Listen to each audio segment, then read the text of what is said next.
With tanks of compressed air strapped to his back, man has a newfound ability to penetrate the 4/5 of his world that consists of water. He does it for fun, for exploration, and for work. Dave Norfolk did it for work, for a career. He was an underwater maintenance man for 20 miles of submarine cable. Armed with a compact induction device, he checked his cable for wear and tear, for corrosion and decay.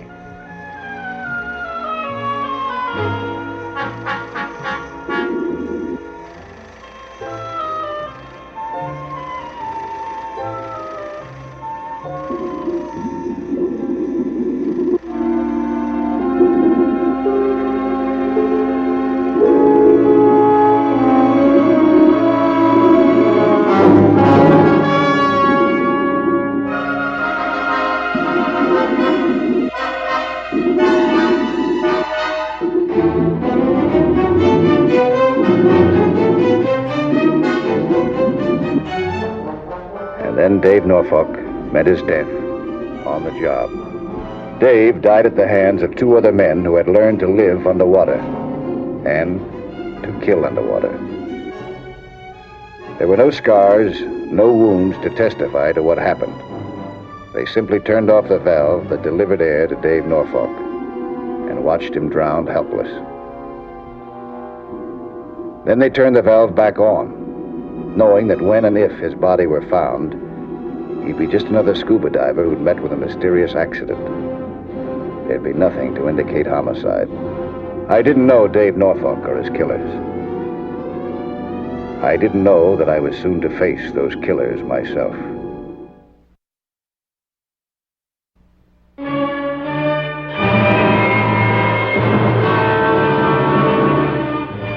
I learned about Dave Norfolk's disappearance a few days later from a man named Victor Halstaff, who looked me up at work. Halstaff was an official of the company which maintained the cable and employed Norfolk. Well, this man, the man that was drowned, was he just doing a purely routine job? That's right. That's what makes it so hard for us to understand. He was just checking cable. Job he'd done before a dozen times. Was all this cable underwater? Yeah. Runs out from shore about 20 miles to Sea Rock Island. Services the Radford Chemical Corporation. Oh, yeah, I've seen the plant from the water. That's the place that makes chemicals out of kelp and seawater, isn't it? That's right. The plant covers the entire island, so they have this special cable. Of course, eventually, that'll be replaced for the radio telephone. But until it is, we're going to have to send men down there from time to time to check that line. Well, that's a white sandy bottom out there. Visibility is very clear. And still, an experienced man like Norfolk was drowned. Now, before we send any more men into there, we want the entire area checked by somebody who knows what it's all about. Underwater. We'd like you to be that man. Well, I don't know exactly what you want me to look for. Neither do we. We'd like you to look. I took the assignment because I'm interested in anything that concerns underwater safety.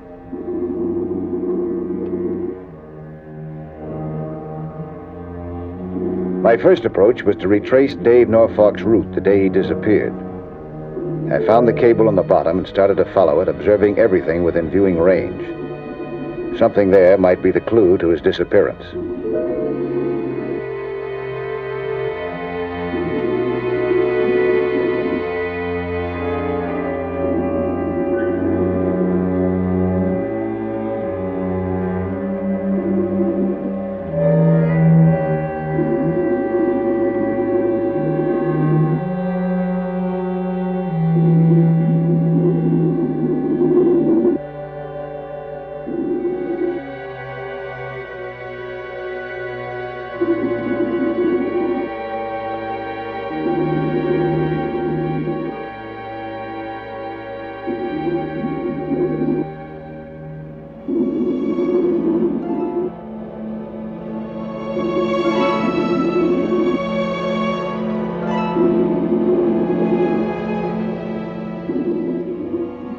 A giant bat ray was following the same course from the opposite direction.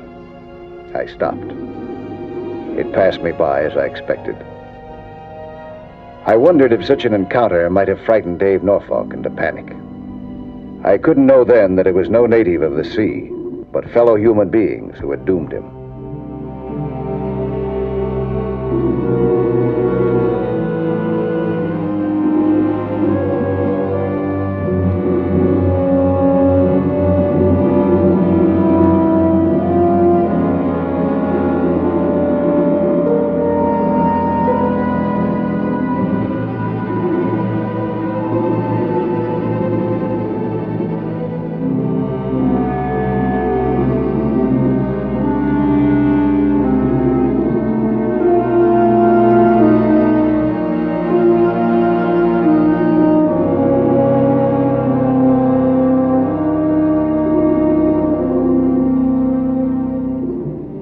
Then a tiny piece of tape stirring in the current on the cable brought me to the beginning of an understanding of Norfolk's fate.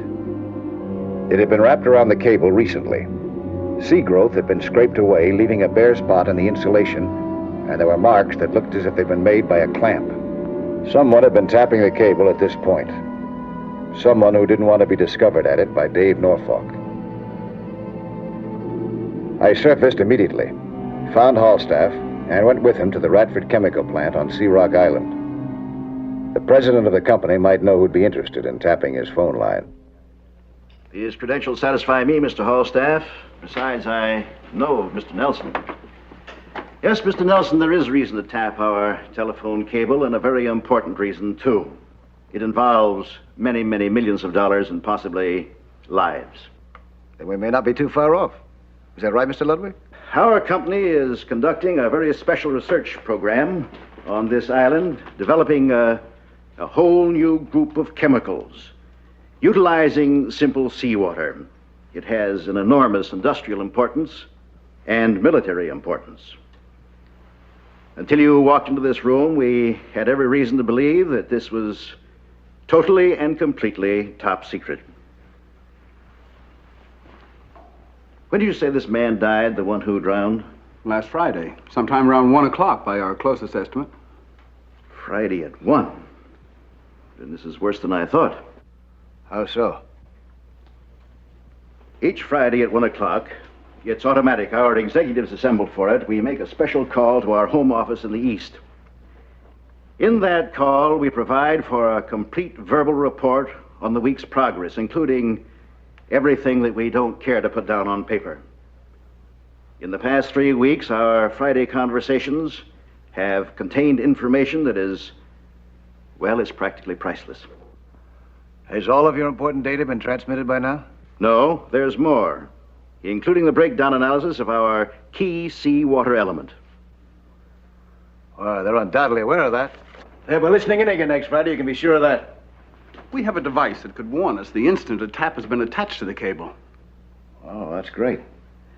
Can you get it connected by Friday? I think so. We'll be there. We were there, Friday at 1 o'clock. Halstaff and I on my boat idling along above the cable. Ludwig and a technician in his office manning the detection equipment. We had a radio channel open between us, and a code worked out that we hoped wouldn't tip off anyone listening in. It's after 1 o'clock. You should have heard from him by now. Want to give him a buzz? Okay.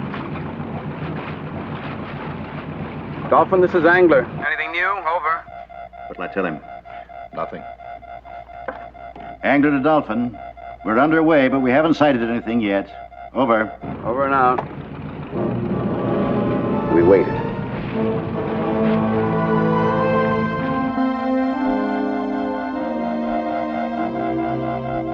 When Halstaff and I received the word that a tap was on, I was prepared to follow the route of the cable till we found another boat drifting above it. That one should be the diver's boat, and we'd have them red-handed.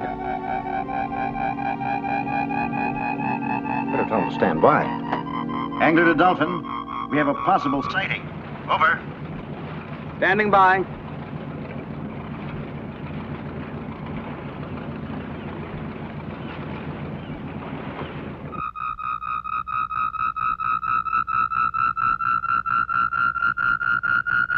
This is it. Hello, Dolphin. We have a positive sighting. A large school of tuna. Over. Roger, over and out. A large school of tuna. That was our code for a sure tap.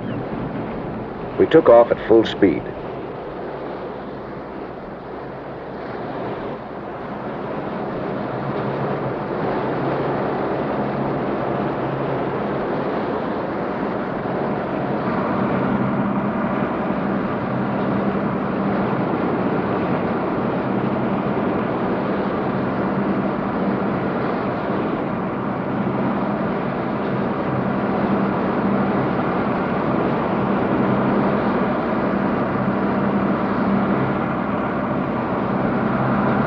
Got a boat in sight.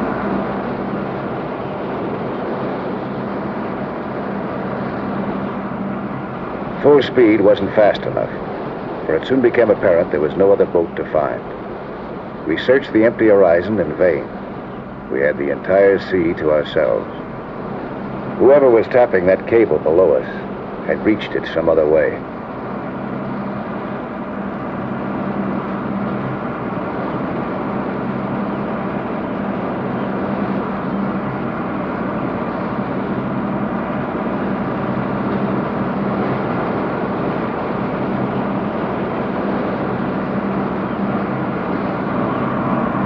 See? Not a thing.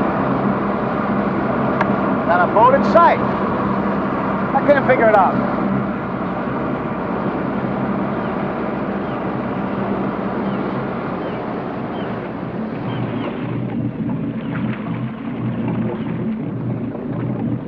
It was right about in here, and I found that tap on the cable. I think we're gonna take a look, huh? Good idea. Take over the wheel, will you?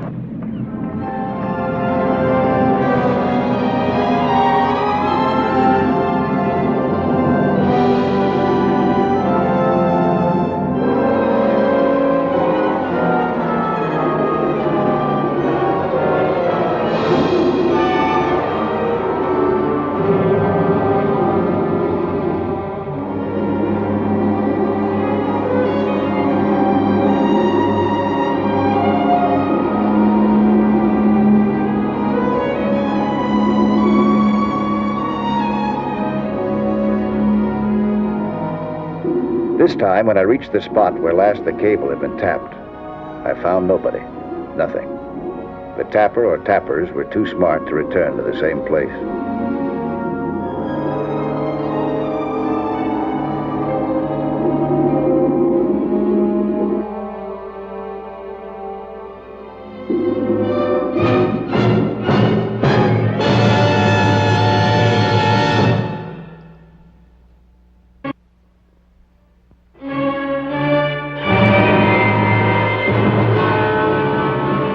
I wasn't able to find the divers who were tapping top-secret telephone communications along an underwater cable. They were men who would kill rather than be discovered.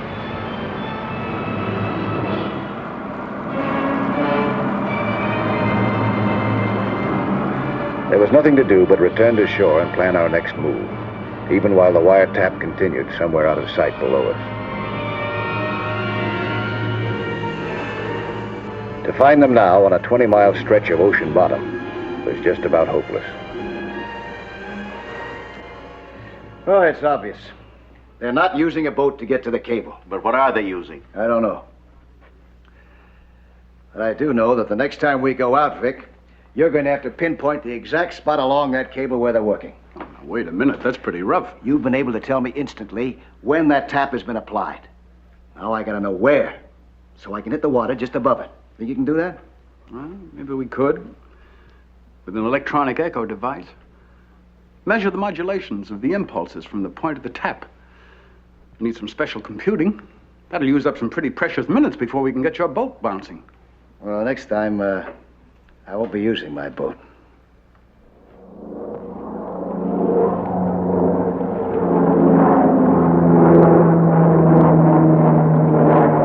next time, I was up in an Avalon Airlines amphibian, piloted by my friend Dick Talbot. Halstaff, Ludwig, and the technician monitored the detection equipment. A flash from them, and I could be landed anywhere along that 20-mile stretch in a matter of minutes.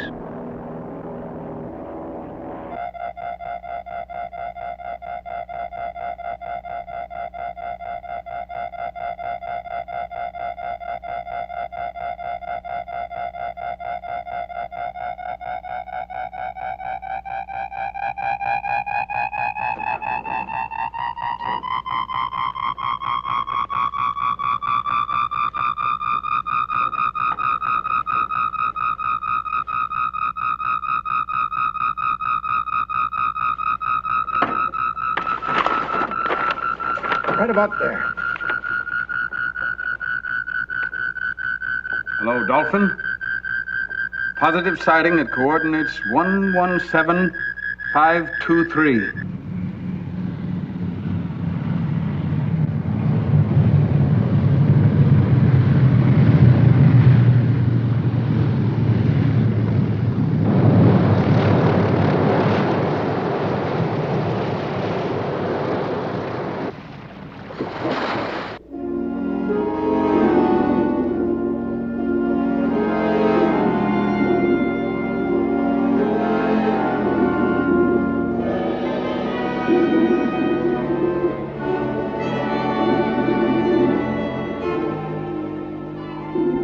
The computation may have been a little off, or Dick may have overshot his water landing, because when I found the cable, there were no divers in sight.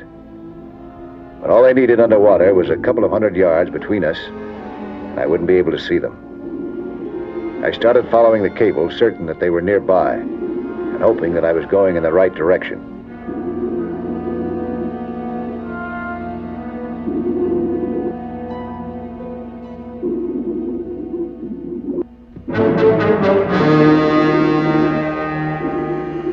And there they were, listening in all right with a device that I'd never seen before, and recording the conversation on a tiny, waterproof wire recorder. There were two of them to one of me. I knew now that they were the killers. I had to take them by surprise.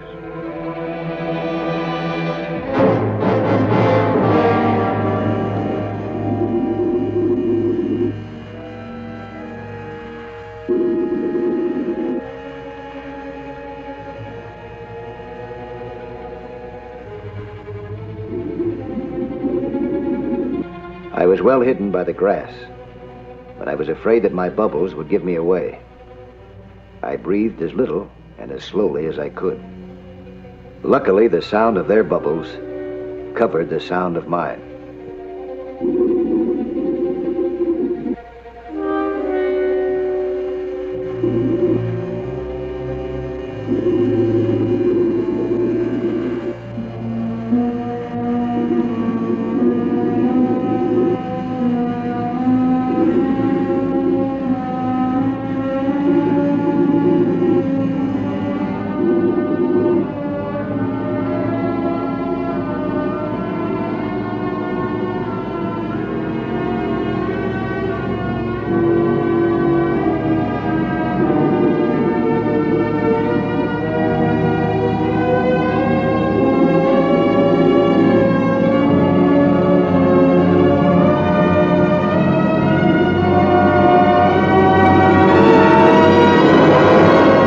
I cut the first man's air hose. That put him out of business fast and left me free to meet the second man on even terms. But the second diver didn't wait. He had more to gain by escaping than fighting it out down there with me.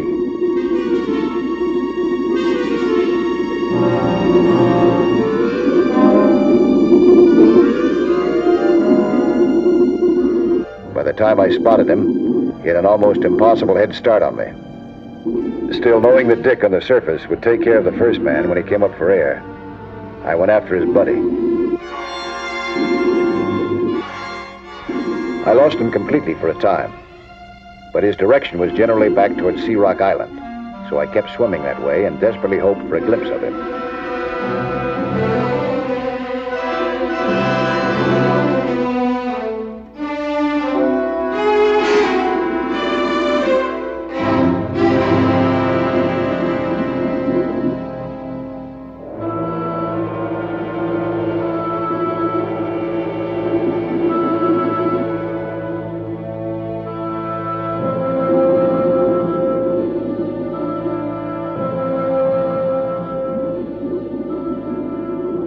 finally, there he was, racing into a water tunnel of some kind that led from the Radford plant.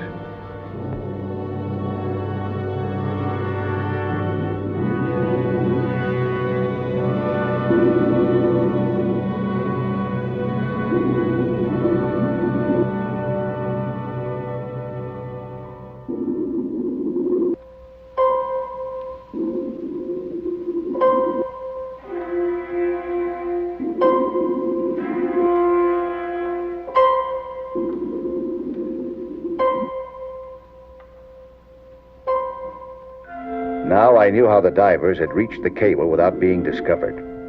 They had come from the plant itself.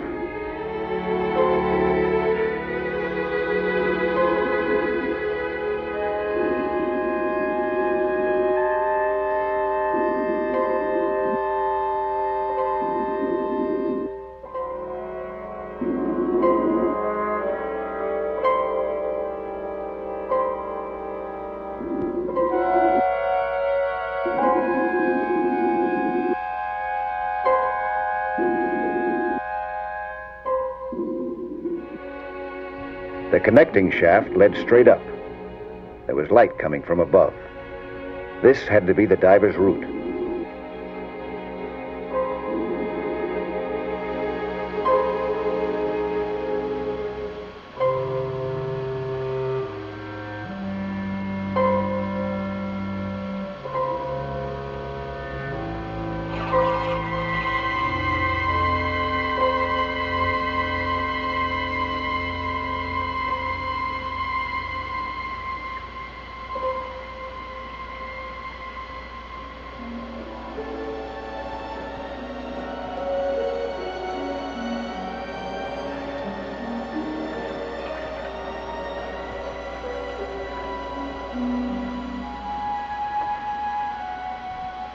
The first thing that I was aware of when I came out of the water was the sound of turbines or generators nearby. That explained the water tunnel.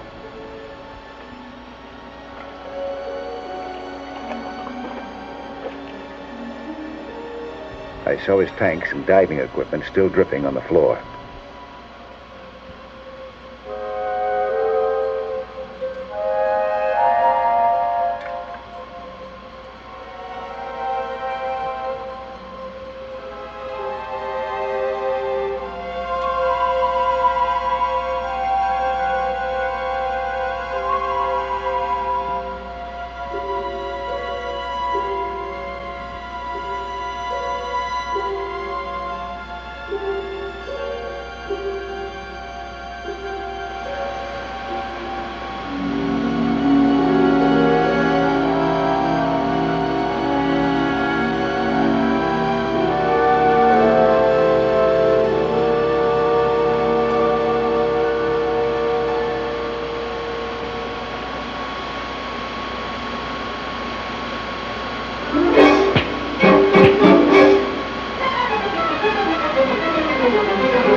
He was out cold. He'd be out long enough for me to find a telephone and get Ludwig and the police down here. And once he and his buddy explained who they worked for and why, the Radford Company could go safely back to its top secret work. Sure that it was top secret.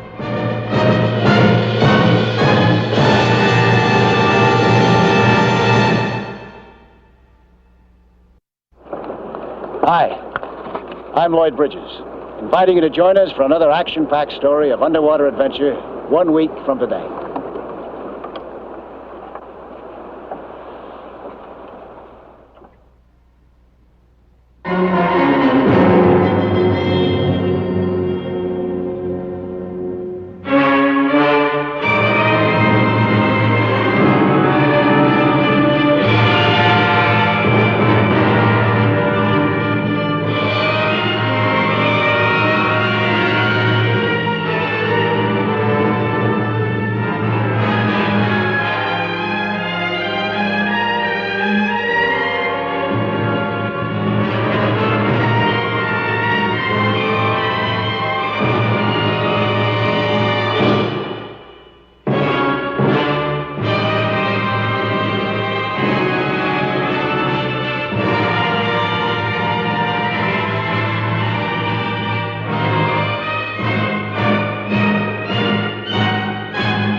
This is Drake's Head on the Pacific coast. There isn't a more murderous stretch of rocks anywhere in the world. Two opposing ocean currents meet here. They form a turbulent underwater stream that, hidden from sight, rushes out to sea. I was desperately searching from the cliffs above for one of my students. A student who couldn't walk and had only recently learned to dive.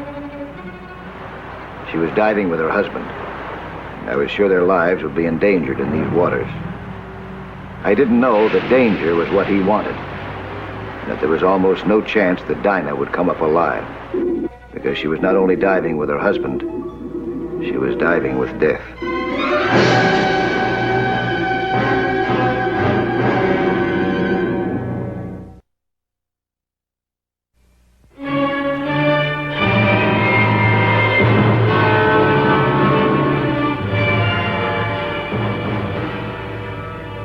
You can talk about me just as soon as I'm gone. Gusta?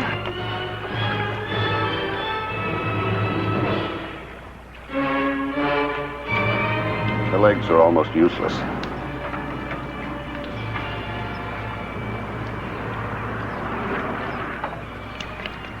How did it happen? A mountain climbing accident about a year ago. Dr. Johnson is one of the best neurologists in the country, and he feels there's nothing more he can do for Dinah. Water therapy seems to be the only way back. The physical state of her leg muscles and nerves warrant a greater mobility than she shows. She must be made to use her legs. Why, didn't she want to? Well, it's pretty dull just to kick your feet in a pool. That's why I sent for you. You mean you want to use scuba diving as a therapy? Yes. I thought Mr. Garrick's idea was a very practical one. What's so amusing? Oh, it isn't. It's just that I've been trying to sell this idea to the medical profession for years. You mean for general use, as in polio? Why not? Gives the patient an incentive. It makes him equal to the others when he's in the water. Mr. Nelson, you help Dinah Garrick, and I'll sell your idea to the medical profession. You'll take the job? I've been waiting for it. Well, Mr. Nelson, she's in your hands. I'll be in touch with you. Nice meeting you, Dr. Nice Johnson. meeting you. Never mind, Mr. Garrick. I can find my way out. How do you think your wife will take to scuba diving? Well, she loved swimming before the accident. No problem, then. How about you? You like to take some lessons? Well, as far as scuba diving is concerned, you'll have to count me out. I've thought of it, but I seem to have some sort of claustrophobia. Just couldn't do it. Don't let it bother you. Well, I can start with her tomorrow in the pool, if that's okay with you. Wonderful. Let's go talk to her. According to the log that I kept on Dinah Garrick, her first lesson with the snorkel and mask took place on July 5th in her pool. She showed no fear of water. The next day, July the 6th, I took her snorkel diving in a calm ocean cove near her home. I knew that seeing the flora and fauna of the sea would quicken her interest in swimming.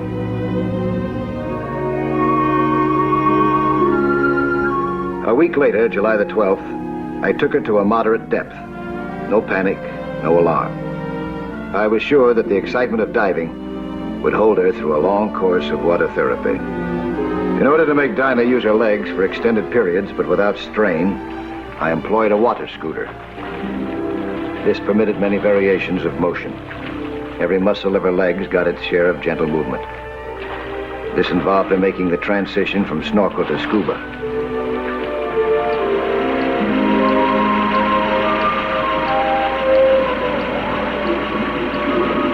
She took to underwater breathing like a fish. I applied this therapy for 2 weeks.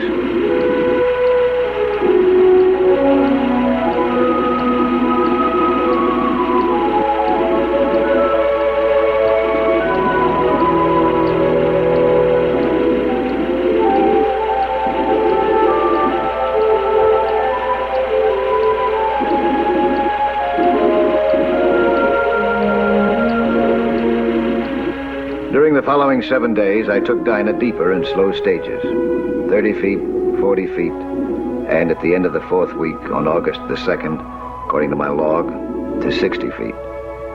I congratulated myself on having found the perfect student. But suddenly a manta ray flashed into view. It saw us and charged, or so Dinah thought. She panicked and started to surface fast, dangerously fast. But I got to her in time, held her down. She'd forgotten that fast surfacing from depth can give you the bends, and that bends can kill.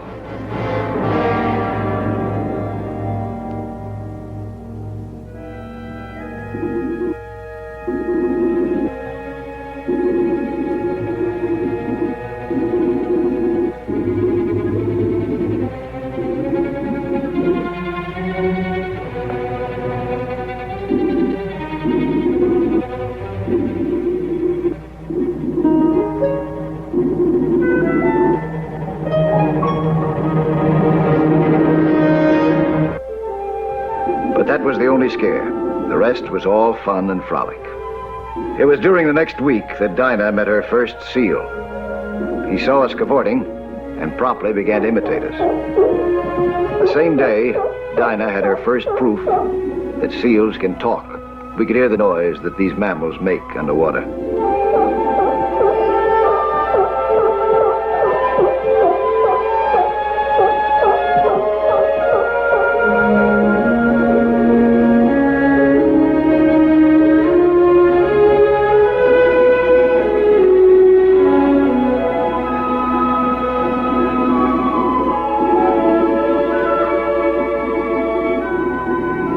There was no holding Dinah back now. She claimed every other living thing in the sea as friend and playmate. She seemed never to get tired, and in the water, never even gave the weakness of her legs a thought. This after barely a month and a half of treatment.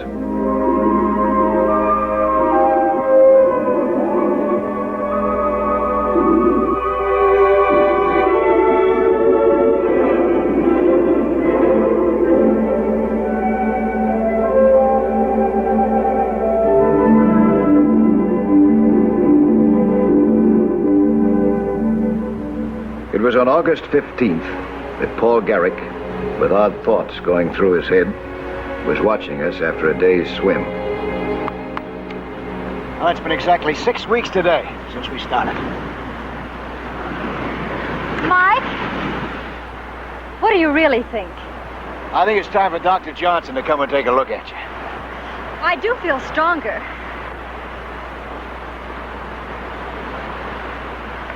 Mike!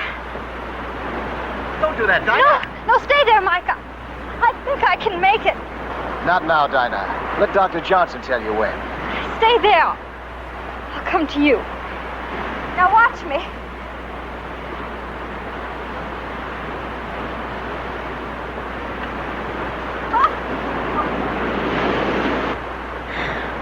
I could have sworn I was able to walk. Don't rush it. It'll come back again.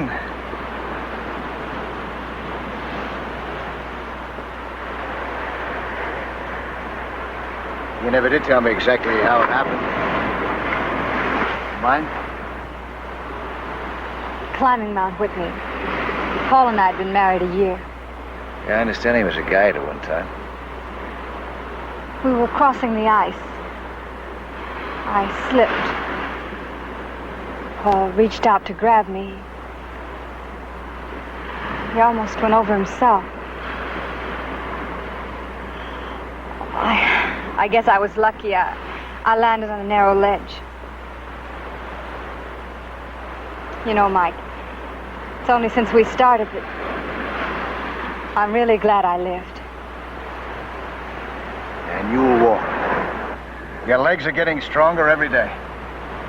I'll have you to thank for it. Go on. Put your arm around me.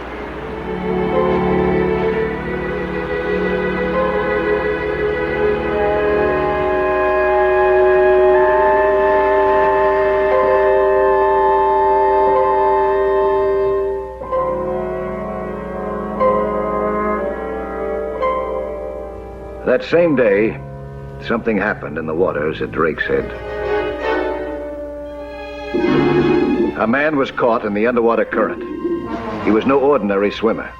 Powerful and deep-chested, he knew how to use his body and win. He knew how to bounce off the bottom. He knew how to twist with the current to keep from being broken apart. And he rolled with the murderous underwater punches. He held when he could and used his arms and fins with the skill of long experience. Finally, he worked himself to the edge of the current and got out alive. The swimmer was Paul Garrick, the man who said he was afraid to swim underwater. He was calm and unruffled by his battle with the current, because it had been a deliberate experiment. He had tested a murder weapon, the underwater current. His victim was to be his rich wife, Dinah Garrick.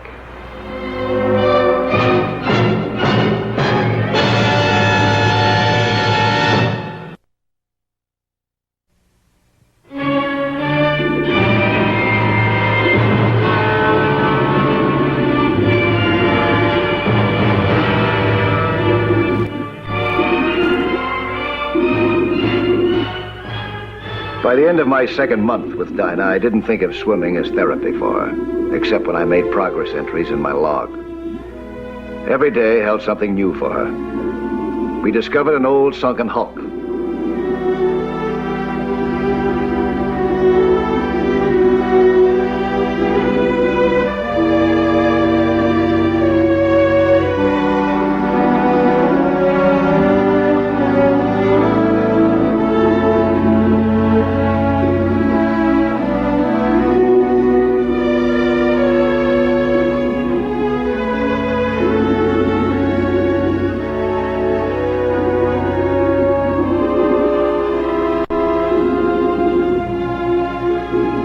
Dinah brought sketching materials along. She proceeded to draw the old wreck at 50 feet below the surface. Her mental attitude had completely changed. She now knew certainly that one day soon she would walk again. It was this same day, September 3rd, that she tried to show me that she already could walk.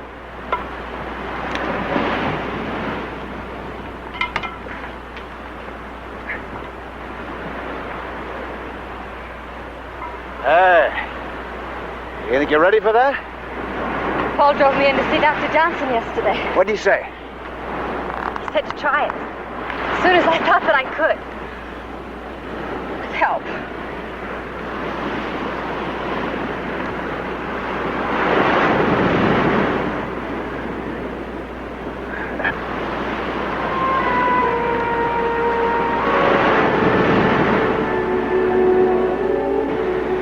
Wait a minute. Concentrate now.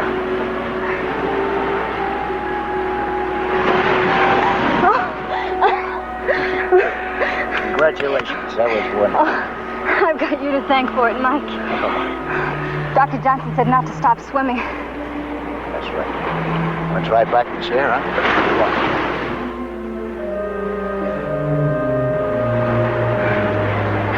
That's wonderful. That was great. Oh. This Paul.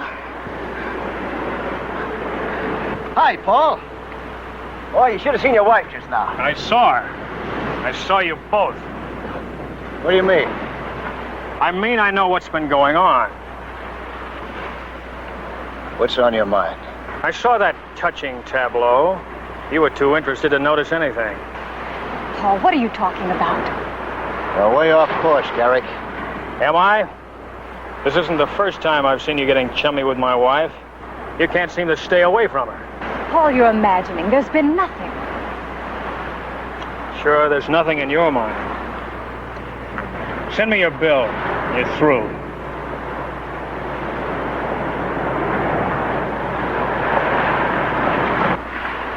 He's dead wrong, of course. You know that.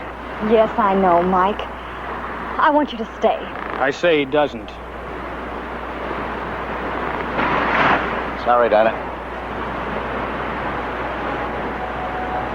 Ramming Paul Garrick's words down his throat would do Dinah no good. It would be best for her if I just faded out of the picture.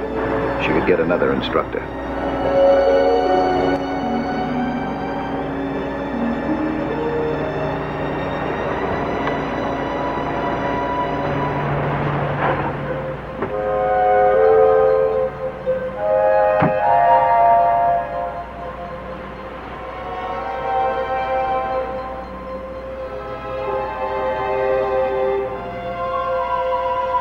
But the next morning, there was no new instructor for Dinah. Her husband had told her that he had overcome his fear of diving, that he had a wonderful surprise for her.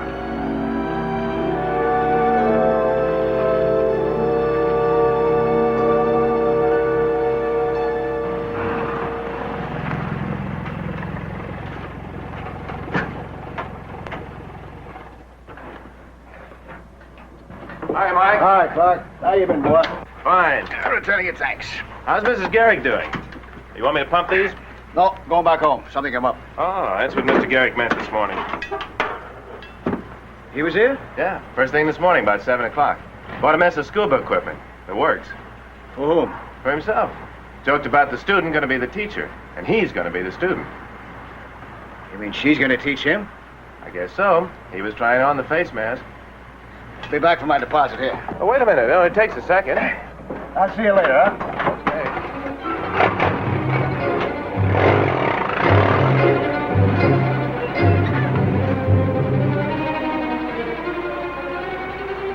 I looked for them at the cove where Dinah and I usually swam. They were nowhere in sight.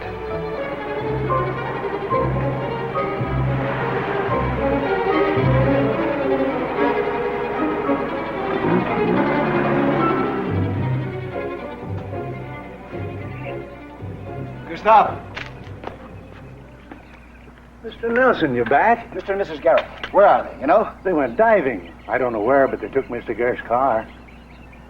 How long will they leave? About a half hour.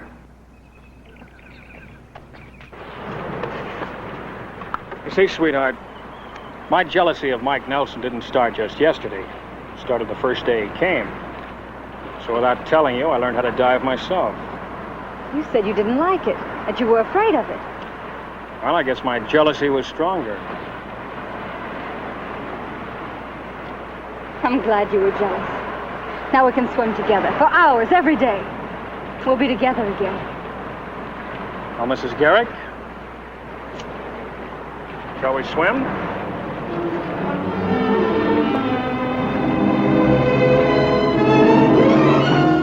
I drove down the coast to other places where they might have gone to swim.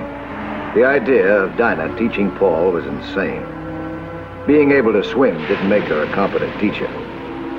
The chance of their getting into trouble, even of drowning, was too great.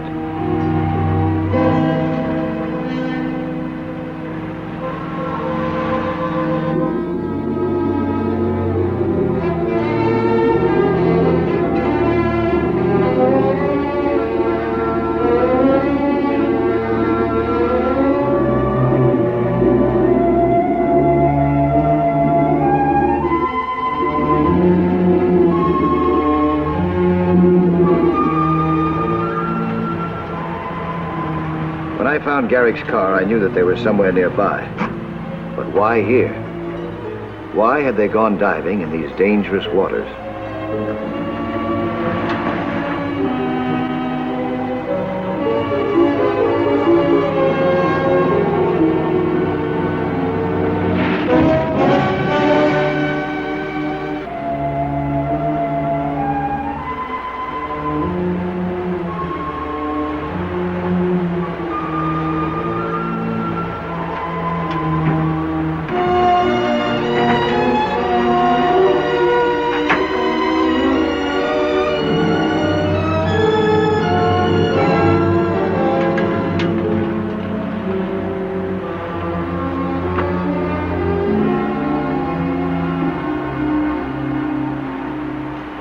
Paul Garrick played it safe for himself, while he guaranteed his wife's death. He led her down to 60 feet, to a place near the underwater current, to a place where if she were helpless, she would be gradually sucked into the overpowering turbulence.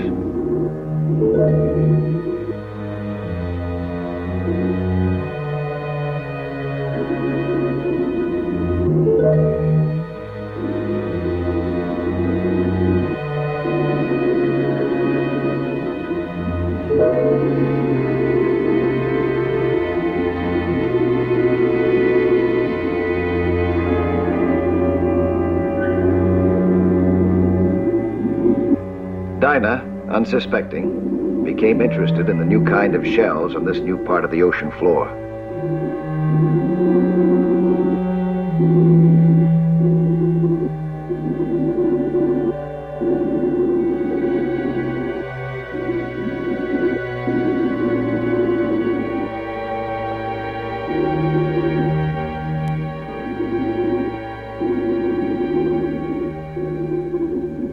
Garrick unhooked his overloaded weight belt, and then quickly, before she knew what he was doing, he put the extra belt around her and wired it to her.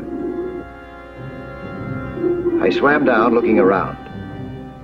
Then I saw them and was about to swim to them. Had Garrick gone mad? I could see him rip off her mask and pull out her mouthpiece. I lunged to help Dinah, but Garrick saw me coming and met me with a drawn knife. Now it was a fight not only for Dinah's life, but for my own as well.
Garrick himself had been sucked into the deadly current. But this time, exhausted by his battle with me, he couldn't overcome its murderous force. He was caught, hopelessly, in his own death trap.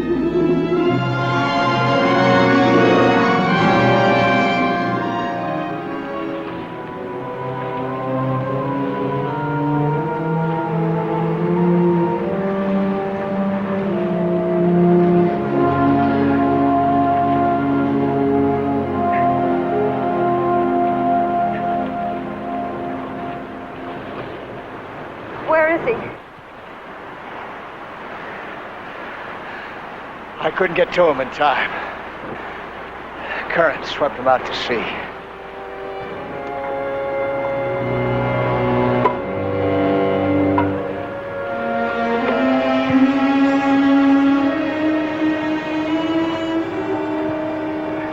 That's what he intended for me. You walked all the way over here? Yes. Maybe I couldn't walk because even though I loved Paul, I've always been afraid of him. Yeah? How long's that been going on? Since the day on the mountain. The day I fell. Or should I say, since the day he pushed me. Now I know. The thing for you to remember now is that you're well again. That you can walk.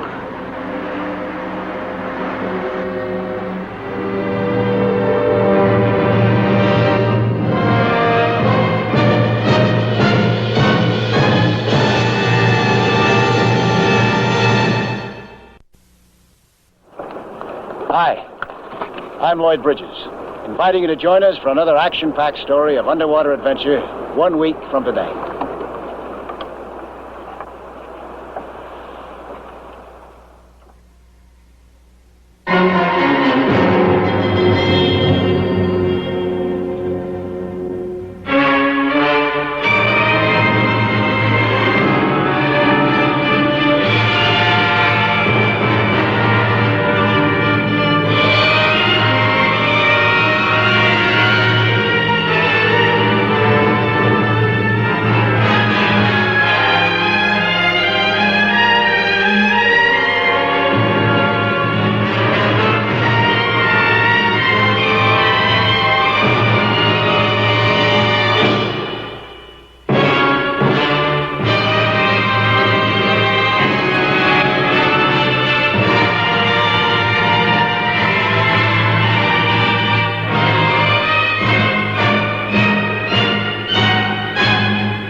I was on board the Olympic with George Bryan, a young geology professor who had located what he believed to be a rich vein of uranium in an underwater cave.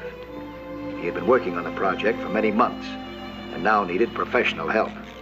His wife, Susie, had helped him in the original exploration, but he didn't want to take any more risks with her. Deep sea caves are tricky business and strictly not for amateur divers. Also on board was Bryan's skipper, a likable old sea dog that everybody called Pop.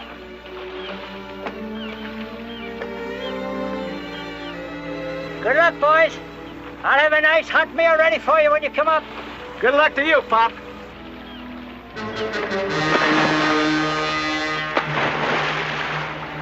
Equipped with water-tested Geiger counters, we took off to recheck and resurvey the potential uranium field.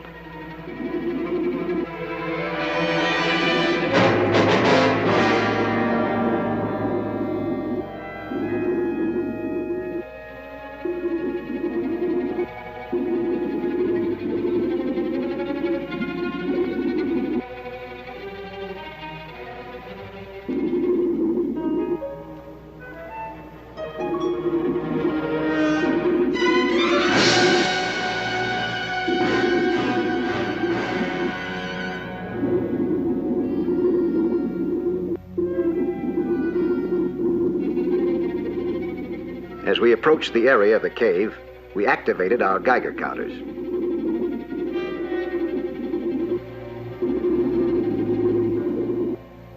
We immediately picked up a faint signal, which kept getting stronger as we proceeded. This was good news. The strong signals were leading us straight to Bryan's uranium find. There she was, the cave, like a big, craggy jaw, waiting to snap at anything that came along. Our Geigers were now chattering like a couple of magpies. Bryan was right. This was a real hot cave that he'd found. Bryan was eager and excited and headed straight for the opening. As he did, I felt a slight jar and heard a low, distant rumble. Suddenly, loose rocks and shale started cascading down the mouth of the cave. Then there was a sharp report, a loud roar. A swirl of muddy water and a violent turbulence sent me spinning. Tons of debris and rocks crashed down at the cave's entrance. We had been hit by the brute force of an underwater landslide.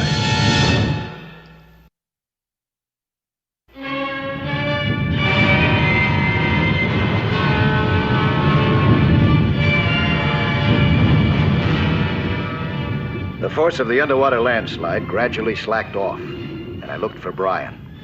He had disappeared. He could only be in one place. The turbulence had swept him into the cave.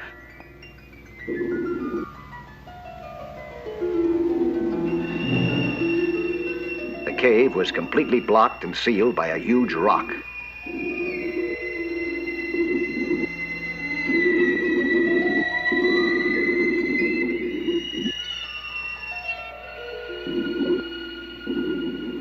In a sort of foolish desperation, I tugged at the rock. No use. It was like trying to budge Gibraltar.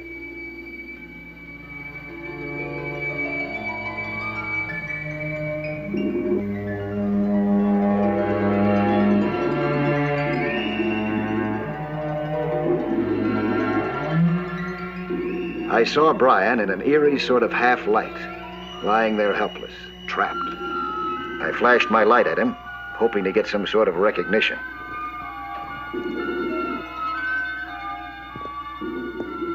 Finally, he signaled back, but it was obvious that he was pinned down, his legs buried under heavy rocks, one arm useless. There was just one ray of hope. His breathing gear appeared to be okay.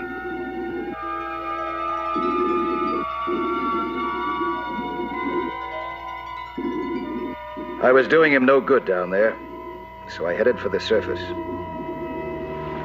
Bryan knew the situation that he was in, poor devil. In less than an hour, Susie would no longer be his wife. She'd be his widow. He had less than 46 minutes of air left.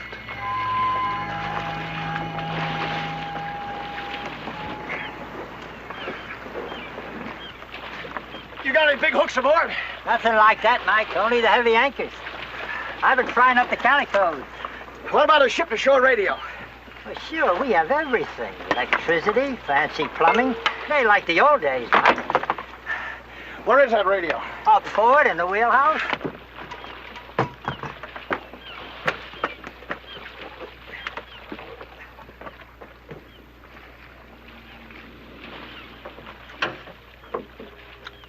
That pier's about 6 miles away, isn't it? Yeah, about that. What frequency is the pier radio on? We're already on it.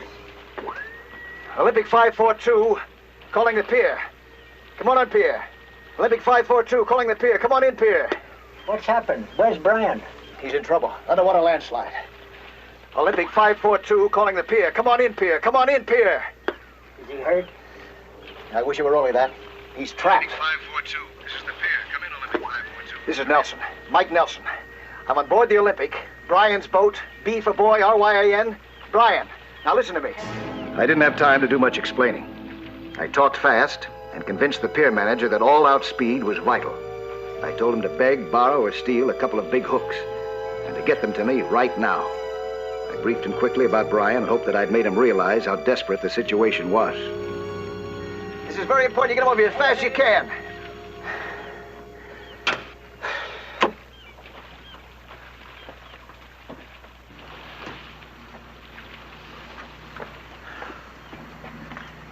It's that bad, huh, Mike?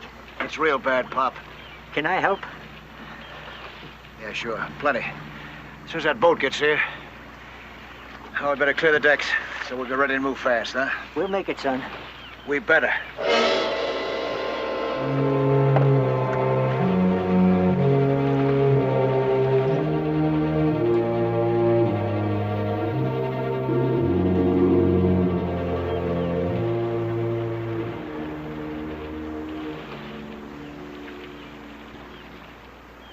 Gotta be here by now.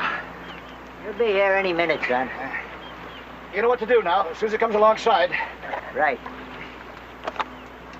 There she is now.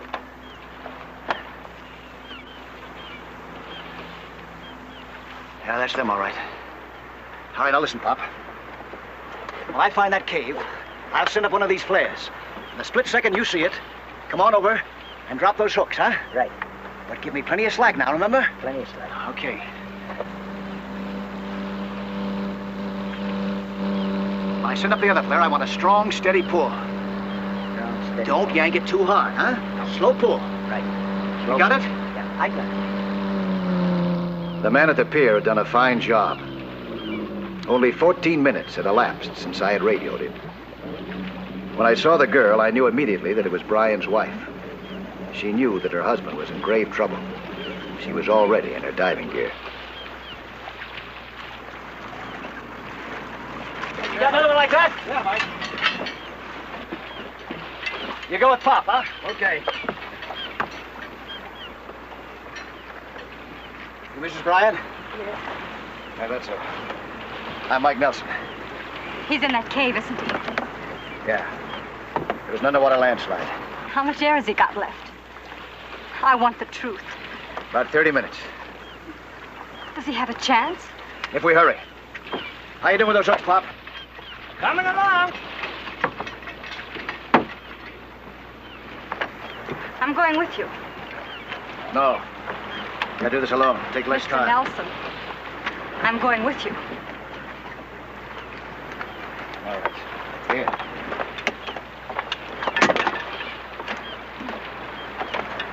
Maybe you can't help it then.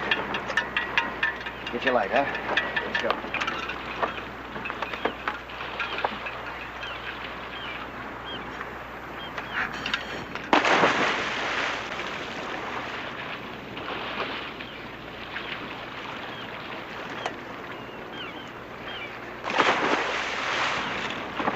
Stand by, boys. I'm going to take the wheel. I really didn't want Susie down there with me. I had to move fast and surely, and I felt that I could do it better alone. But I just couldn't refuse her. It could have been her last chance to see her husband alive.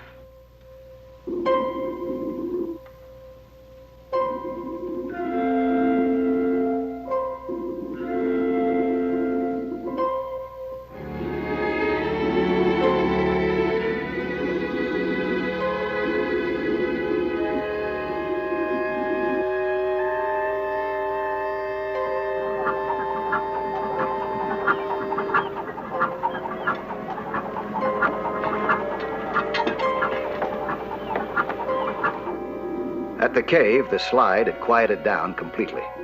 The water, fortunately, was clear and calm. Brian appeared to be weakening, but at least he was alive and conscious.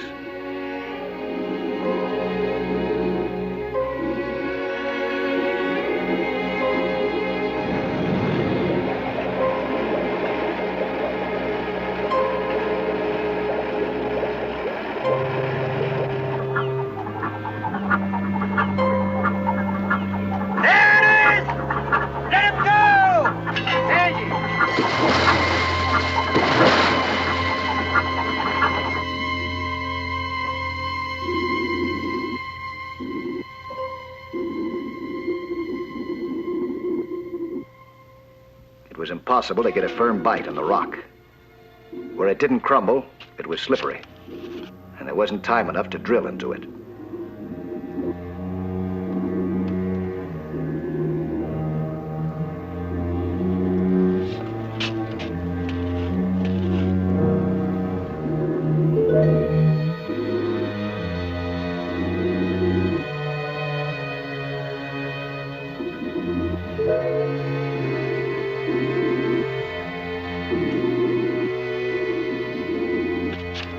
We finally managed to get a mild hold on the rock.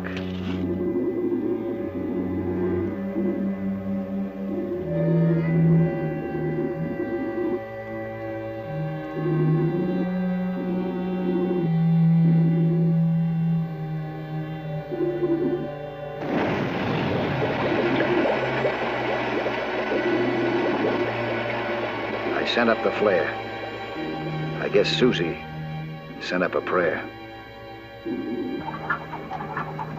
Stand by!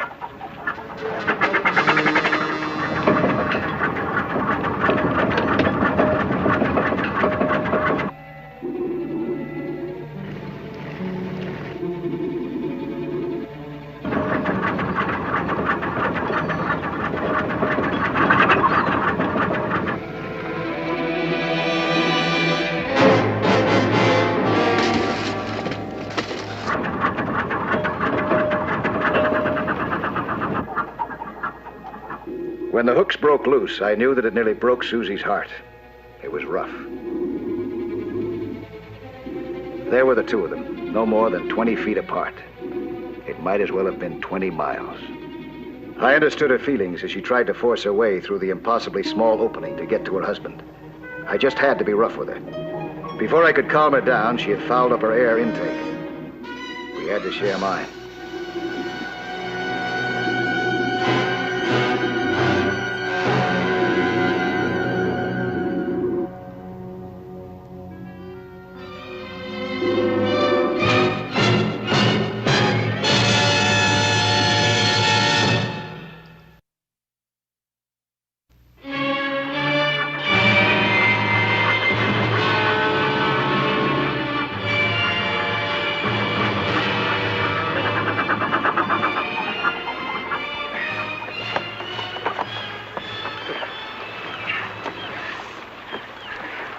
Stall it there for a bit.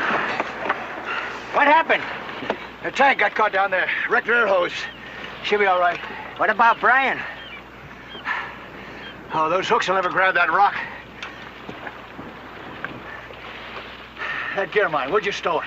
In the forward forecastle.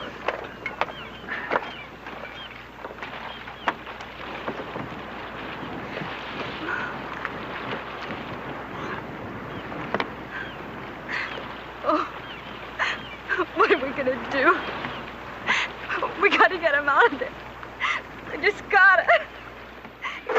He'll die. Oh, he'll die. Oh, Take it easy, Susie. Take it easy.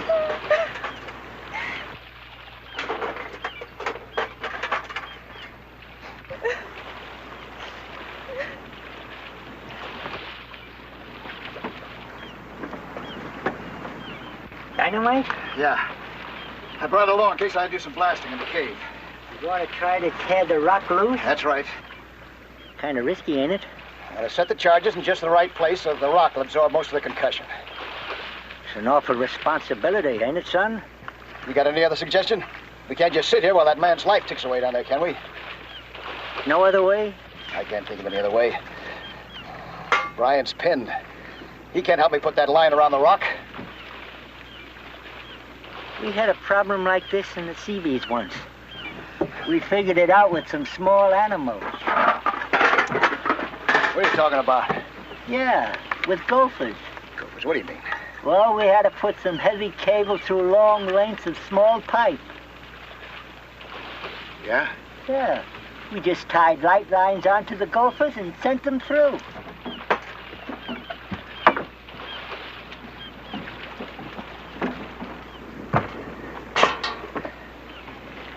It's a real crazy idea, but it's better than dynamiting. Pop, cut me off about 12 feet of that fishing line of yours, huh? Come on, quick, quick.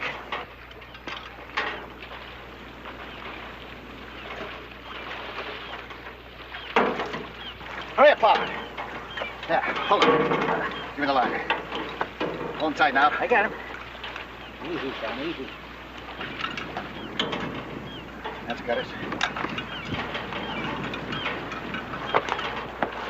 Try to take my spear gun, Pop. Right. Now, it's the same deal as before. When you see the flare, you pull. Okay.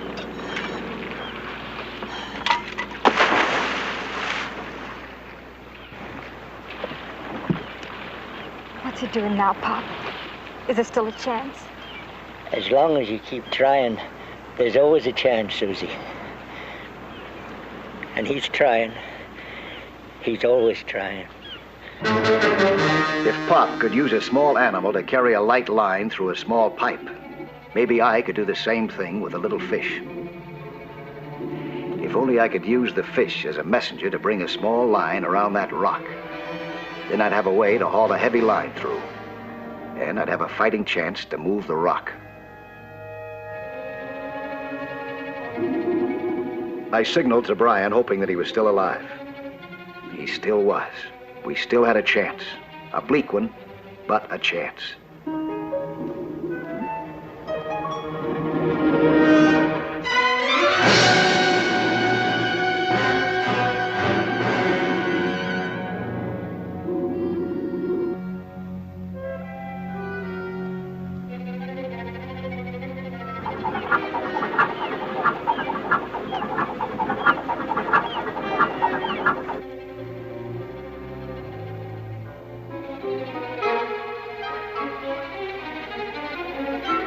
I tied the heavy line to the light one.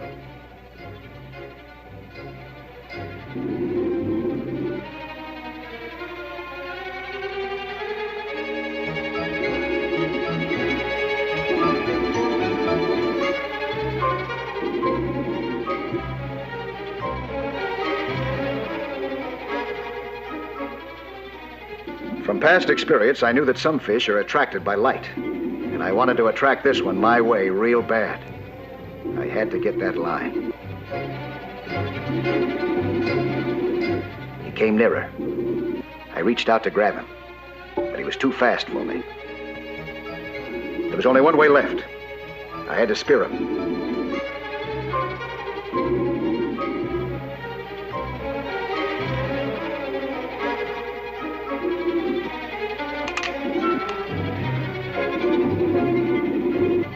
The first shot had to be it. Time was short and Brian was getting weaker.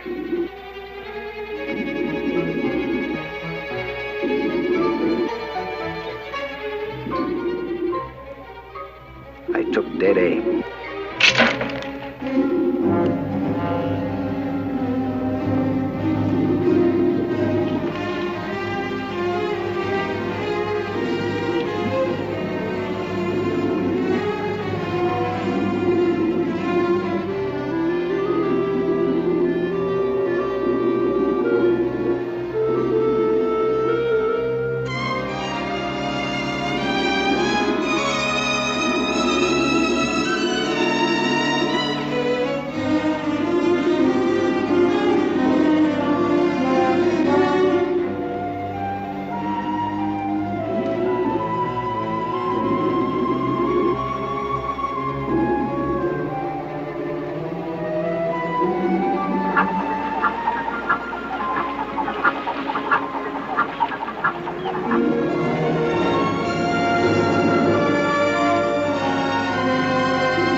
all right, won't they, Mike?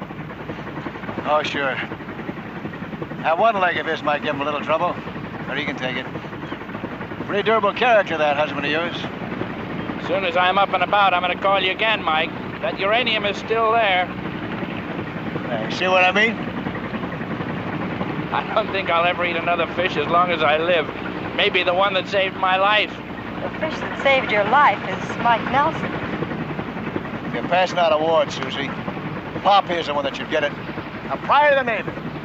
I wasn't in the Navy. I was in the Seabees, the best construction outfit in the whole service. Right, son? Right, Pop.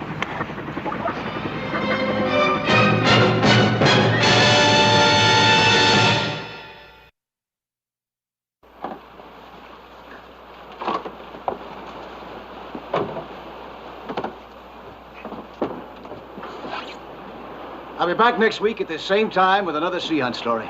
Plan to be with us again, huh?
Water can slow down a bullet until it becomes harmless in just a few feet.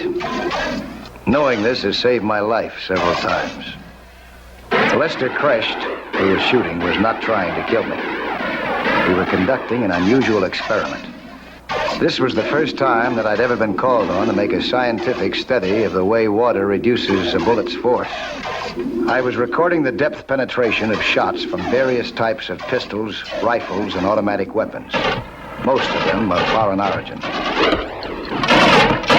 The second man was Greg Andrews. He had a strange accent, and I didn't know any more about him than I did about Les.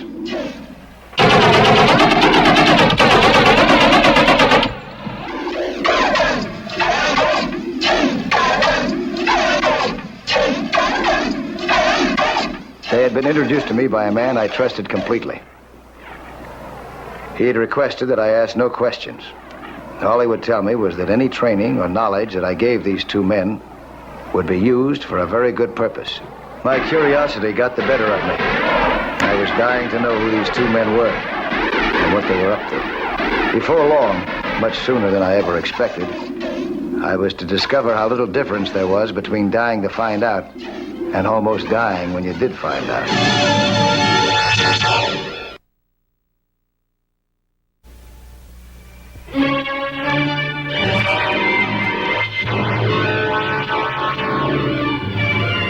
We had just completed phase 1 of an operation that was still a complete mystery to me.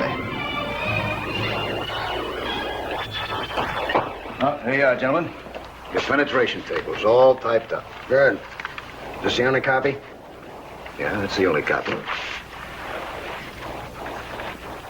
The main thing that you fellas are trying to find out, I suppose, is the absolute minimum at which you could operate below the surface of the water without danger of being hit from above by light or heavy weapons, isn't that so? Mr. Nelson, if you're ready, we'd next like to go into the subject of underwater movement by artificial propulsion. Well, there are various ways. Want to start with the sea scooter first? Yes, we'd like to test that. The most powerful type. Oh, there's a new supercharged type just out in the market. I think I can get one here by tomorrow for you. This afternoon, Mr. Nelson. Okay, this afternoon. So, Mr. Nelson, I'm sure you can't help wondering why we take the special precautions we do. Why we seem to be impatient to get things going. Well, since you brought it up, yes, I do wonder. Well, your curiosity is understandable. However, and you may take my word for it, you may be a lot better off if you don't know. If you never know.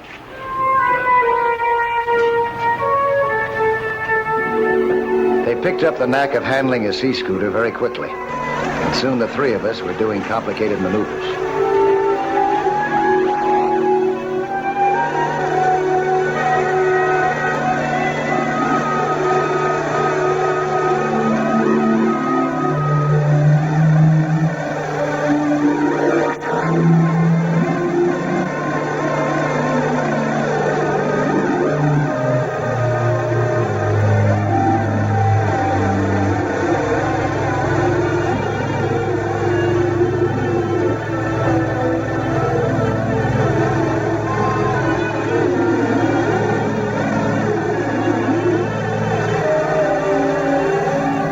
Me to push them hard, and I did.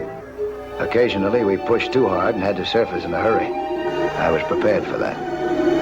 But I wasn't prepared for the next thing they came up with.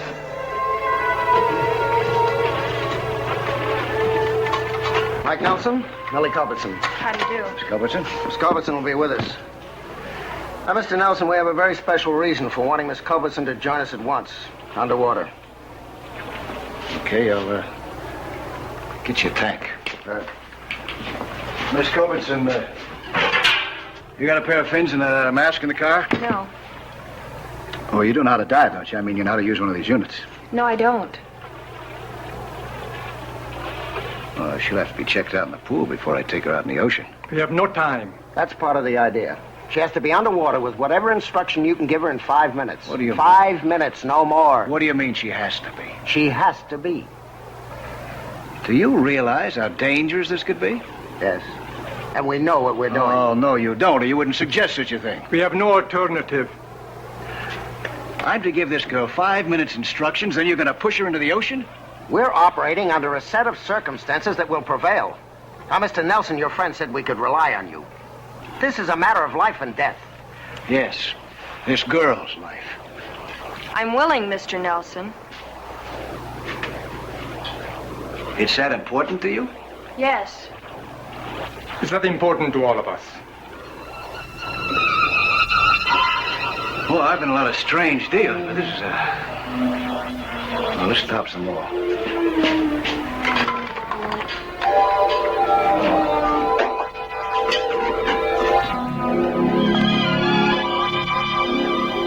I could see that Millie was game, but also frightened.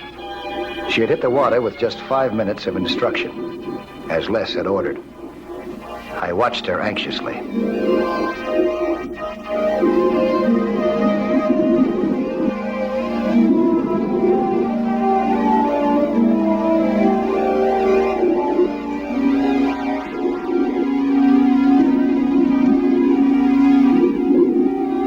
She had a great deal of trouble learning to clear the water out of her face mask. She also had trouble clearing her ears. It was obvious that she'd be happier on the surface, but she fought hard to stay with us. This seemed to satisfy both Les and Greg. Now they had other ideas that they weren't prepared to share with me. I had gone into town. Les and Greg weren't expecting me back. I had forgotten a depth gauge that needed repair. When I first saw their boat out on the water, I thought nothing of it. Suddenly I realized that they weren't in it. They were diving on their own, and in an area of very bad currents.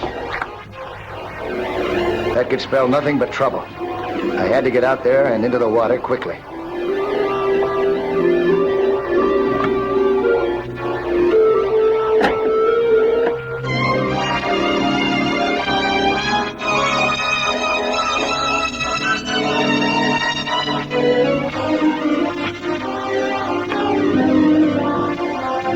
I plunged below to look for them.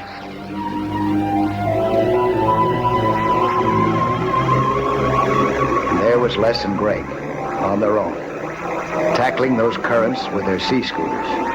But even worse, with them was Millie, the girl who had had hardly any underwater experience. It was as foolish a stunt as they could have attempted. Greg was towing her as his passenger, but the current was proving too much for him, and for Millie.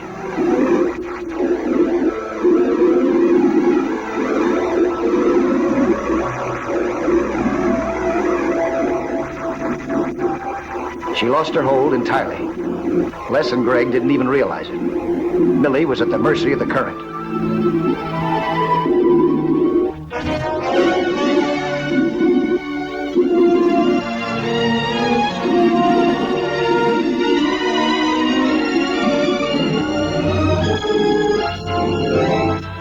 I barely caught her. The current tore at us viciously, but I held on to her.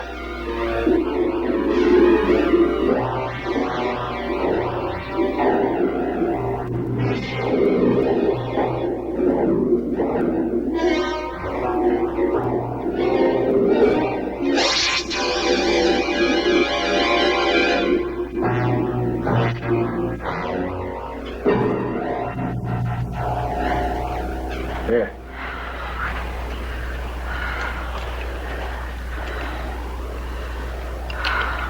This is it, you know. I've had it. Oh, Mike, it was something we had to do. Something we had to know. What? What did you have to do? Oh, you and your secrets. Well, I've had it. Oh, no, wait a minute, Mike. All right, I'll put my cards on the table. Now, for security reasons, we were ordered to do this mission on our own. I can see now we can't get away with it without you. Now, if you want to go along, I think I can clear it with the top brass. What is this mission? As you probably guessed, the mission is to rescue a woman. Millie was just a stand-in for her. The woman we have to rescue is his wife. Please help us, Mike. Please. Yeah, Mike, if you decide to go along with us, I'll give you a thorough briefing. I won't hold anything back. Well, I guess it's one way to find out what this is all about. Okay.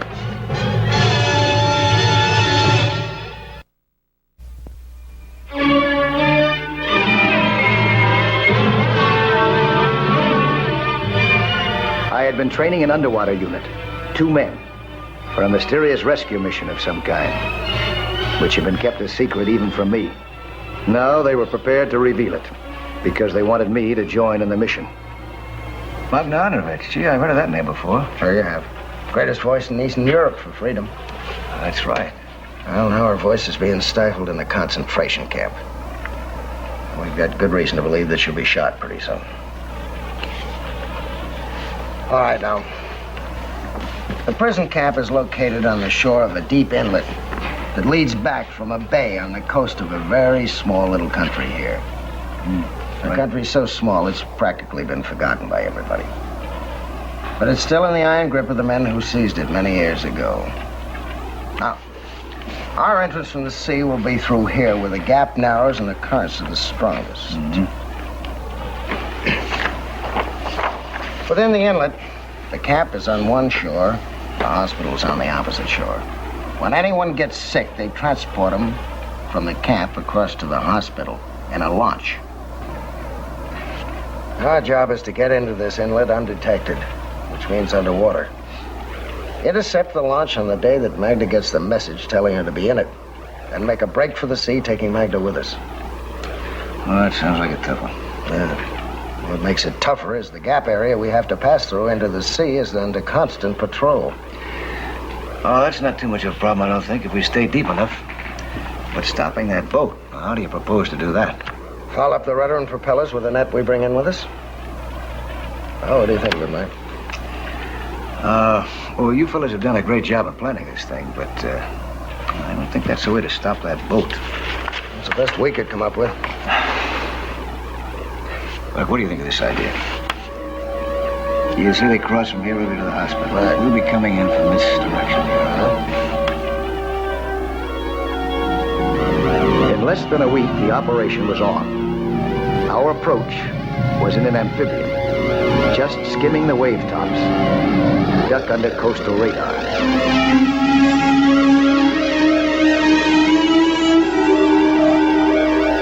dropped at sea within striking distance of the bay and its inlet. We had all of our equipment with us, including pistols and plastic bags, and the sea scooters.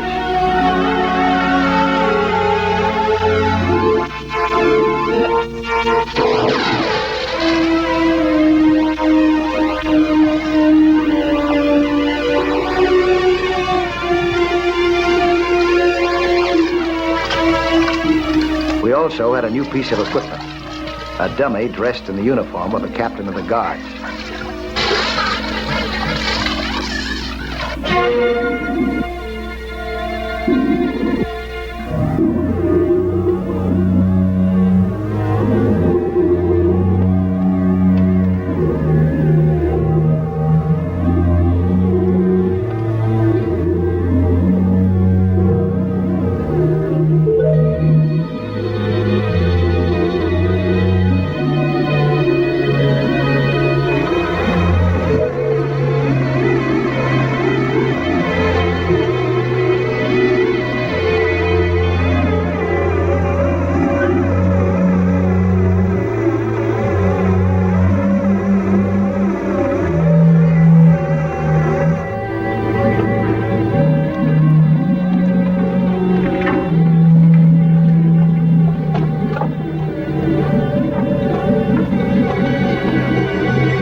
Prison launch was leaving its dock at 3:35, exactly on schedule.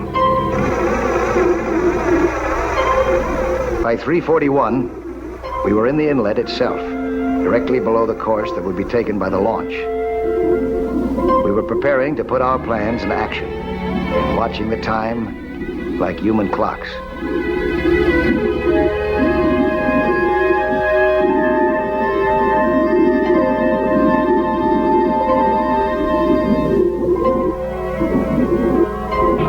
We had one big break. The launch was going to have to cross the foggy area.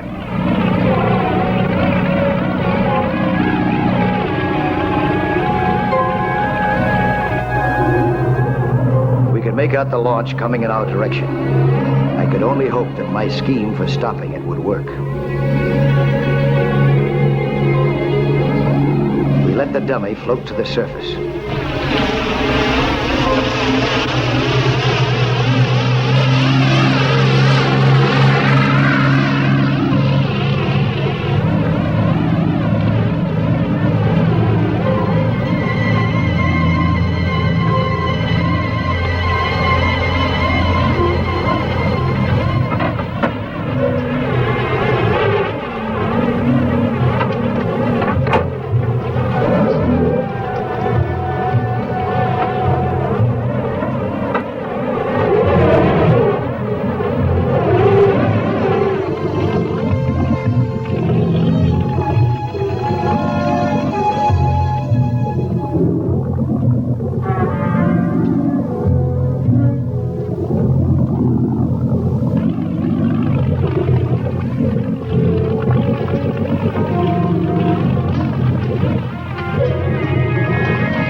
For my trick.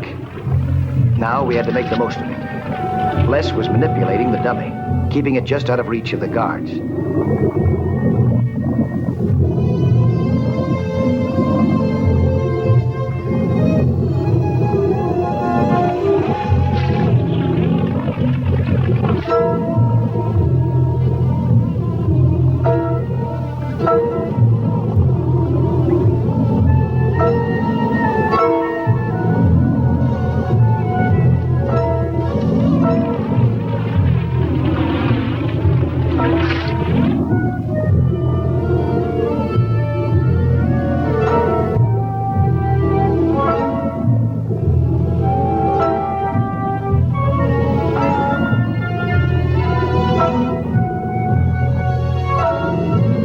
Greg and I disabled the propellers. What we'd be able to do on board was anybody's guess.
Nic pani nie draga, moci to mój szuszek poplany.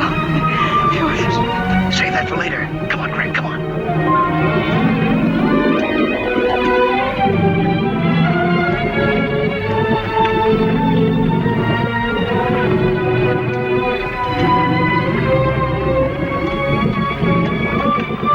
I had to teach Magna Androvich how to use a diving lung in less than a minute.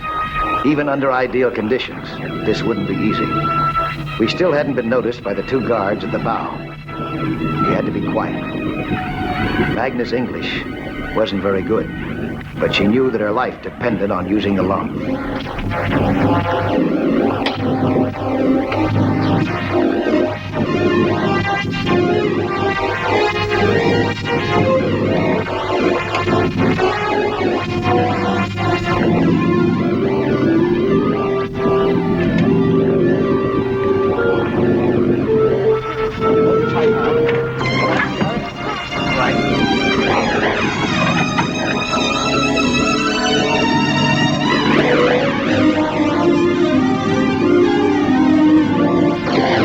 We hit the water at 3:56, 2 minutes ahead of our schedule. Our attack had been successful. Now we had something even harder to accomplish: our escape.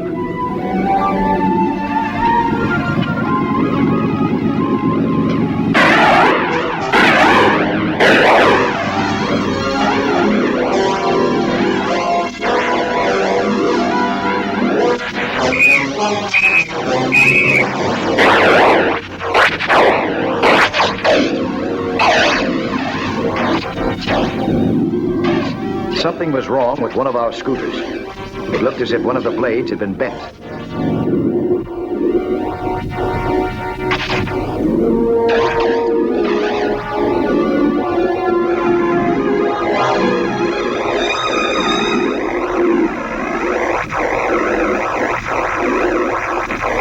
I sent Greg and Magna ahead.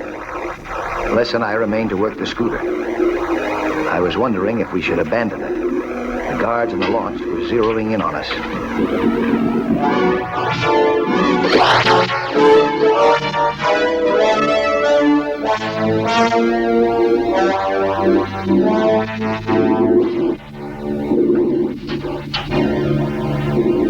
Les hit the guard as he attacked. He disarmed him of his bayonet.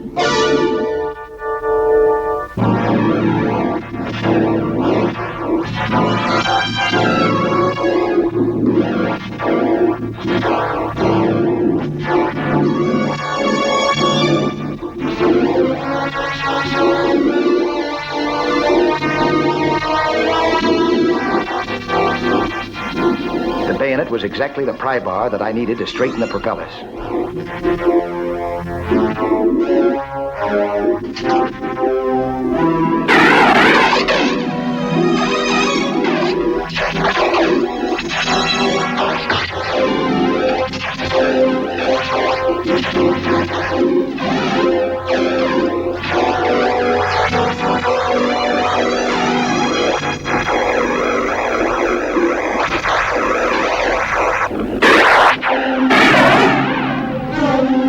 A general alarm was being sounded along the shore installation.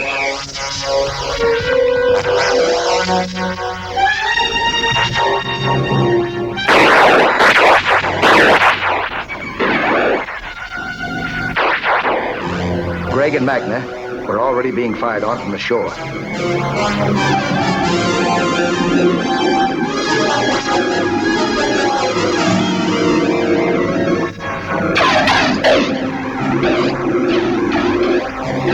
Les and I joined them as quickly as we could, but we were already behind schedule.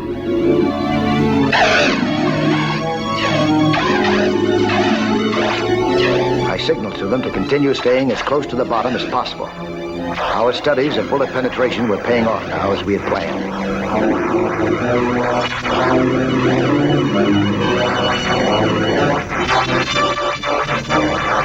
We had something in store for us, though, that we hadn't planned. Grenades.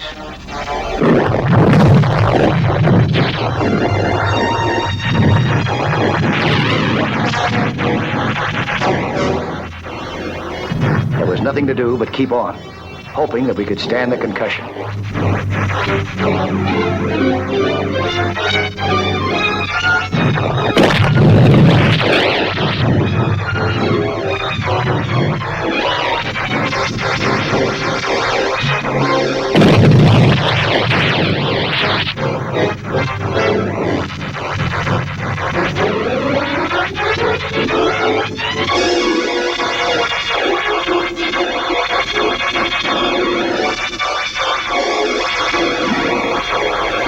At last, we were moving out of range.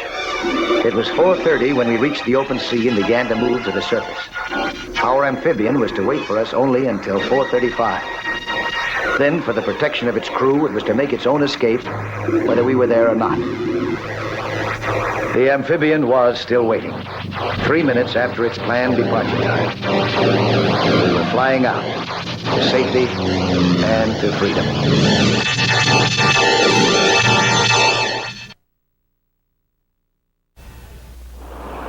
Hi there. I'm Lloyd Bridges. Skin diving is certainly a lot of fun, and it's full of adventure. See some more of it again next week, huh?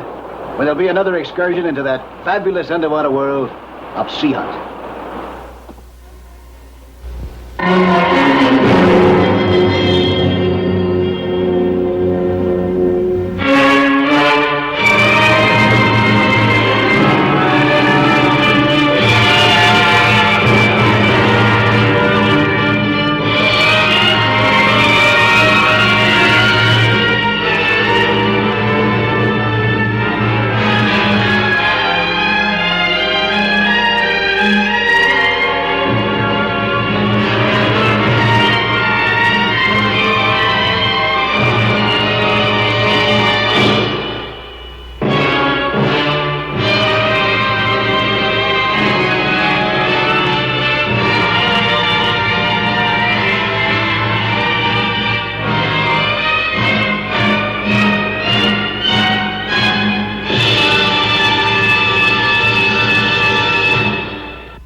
There had been reports of a leak of radioactive waste outside the harbor from a plant that used atomic isotopes.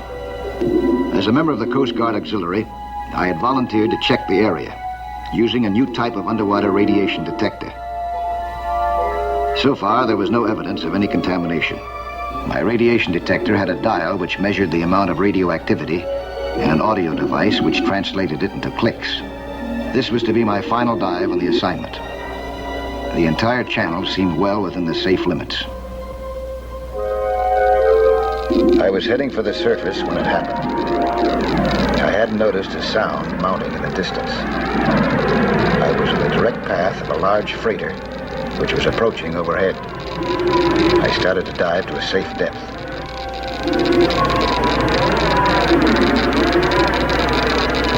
The clicks in my detector were so rapid that I thought something had gone wrong with it. The needle had moved way up into the zone of extreme radioactivity. The reaction was coming from the freighter passing overhead. There was no question of it. I couldn't imagine what it could be carrying to give such a reading. But whatever it was a dangerously hot cargo. I'd have to tip off the Coast Guard immediately.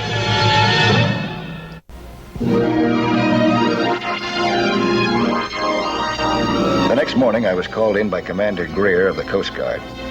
I figured that he wanted to tell me what they found in the port inspection. Mike, I personally took charge of our routine inspection, which in this case wasn't routine. You know something? There wasn't a trace of radioactivity aboard that freighter.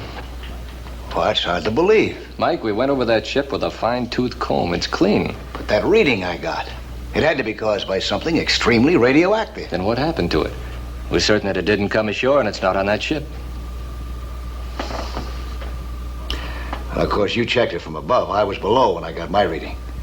If that material were attached to her hull, yet somehow shielded from it, you wouldn't have been able to have detected it from above, would you? That's true. You mind if I check it from below again? Okay, Mike. But be careful. If you're right, it means trouble.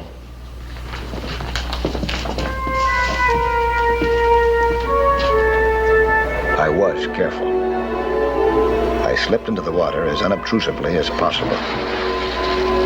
I descended to a depth of 40 feet. Then I started swimming toward the freighter. I moved in very cautiously. If my detector had been right, there was enough radioactivity there to cook me. The chain and the prow revealed only a normal background reading. Then I started checking the starboard side of the hull.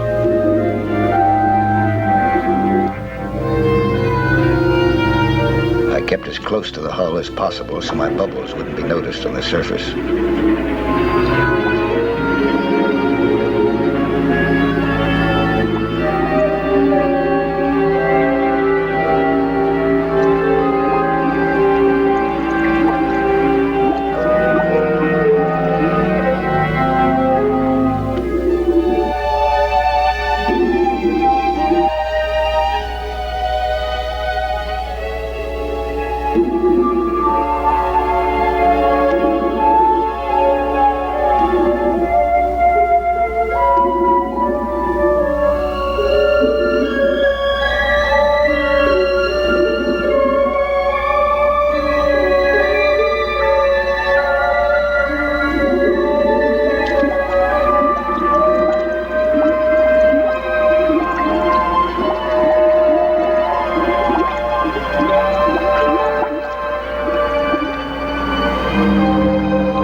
Those bubbles.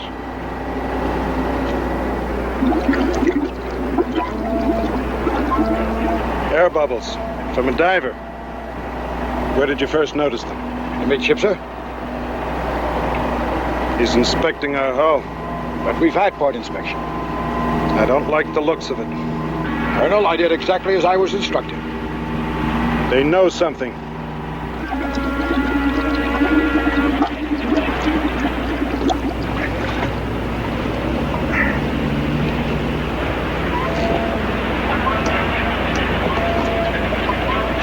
I didn't find a thing. You suppose they got rid of it somehow before they reached port? You mean on another boat? Or a sub, maybe. No. We had that freighter under air surveillance within 2 minutes after your call. There's another explanation. Are you going to be someplace where I can get in touch with you later? Well, I'll be at my place. You got my number, haven't you? All right, I'll call you. I might have an interesting assignment for you. I had made my own investigation, but I was more puzzled than ever. The next morning, I was at the Coast Guard base on volunteer duty when I saw Commander Greer drive up.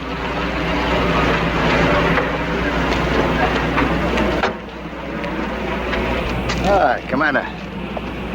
Mike, that assignment that I mentioned, it's been okay. That is, if you still want to volunteer for it. Just name it. Remember all those talks we had about the possibility of someday you organizing an underwater flotilla for us? Don't tell me it's finally going to happen. You mean I mean, we need that flotilla now. Oh, that's great. Now, it's an assignment that's tough. It could be dangerous. How many divers could you have ready for briefing? Well, I only got about 5, maybe 6 in my regular flotilla that I consider, experienced enough for a job like this. All right, you use your own discretion about that. Now, Mike, what I tell you now is for the moment strictly confidential. Yeah? This is going to be an underseas hunt, Mike, for that radioactive material. Notify your men to report here for briefing at 1700 hours. Tell them as little as possible, except that they have to volunteer. It's confidential and dangerous.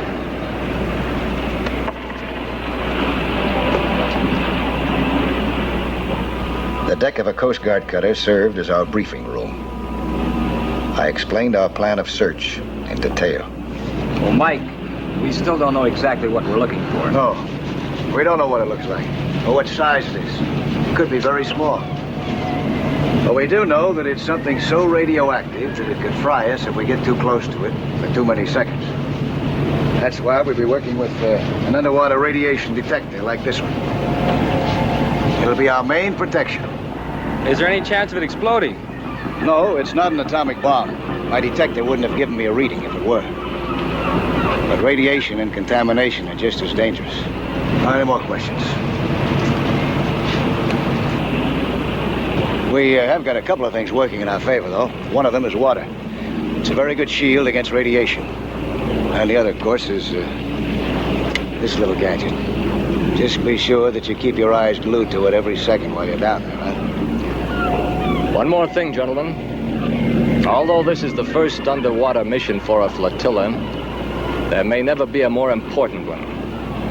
Whatever it is those people dropped, we've got to find it before they can get it ashore. More depends upon this than you can realize.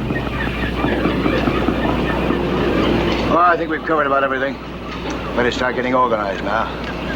Looks like tomorrow's going to be a big day. Yeah, I'll check you out separately on this counter here, huh? Commander Greer and I had chosen the area for the search based on what we knew of the freighter's course.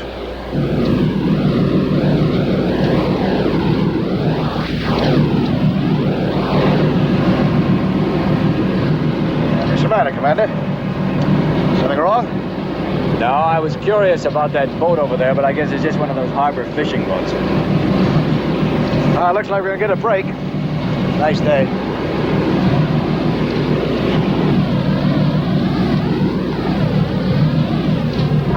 That Coast Guard cutter.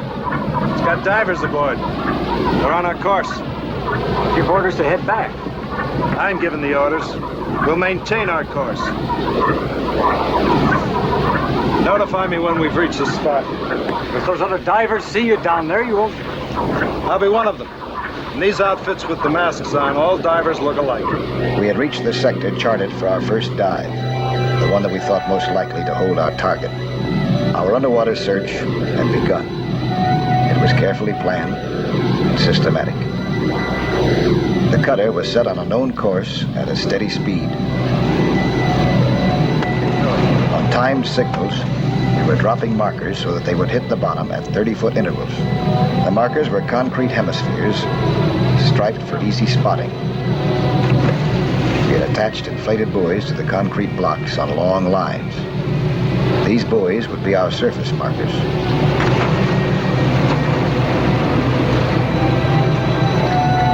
When all the markers were overboard, we turned and retraced our course.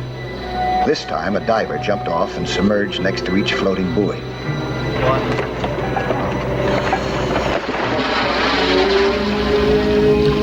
Each diver immediately swam down to his concrete marker on the bottom.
To see that they followed the correct procedure after that.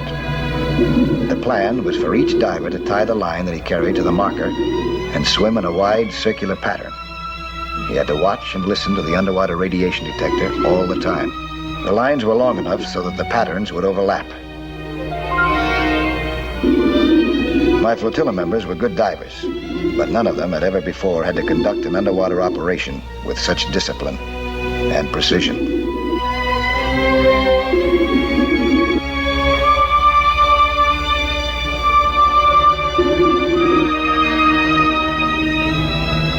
Another diver was preparing to submerge. He was not part of our group.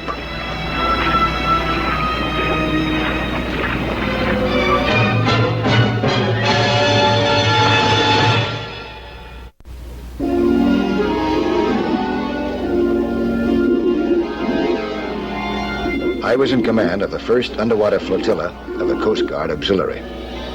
We had volunteered to find a tiny bit of dangerously radioactive, hot cargo lying somewhere in acres of ocean bottom.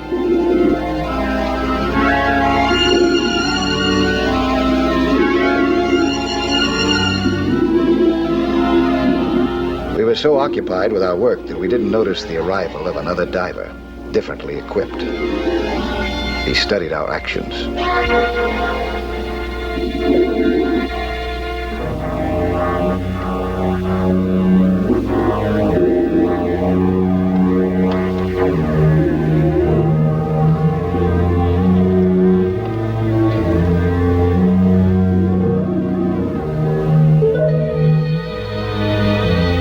We were nearing the end of our first diving period.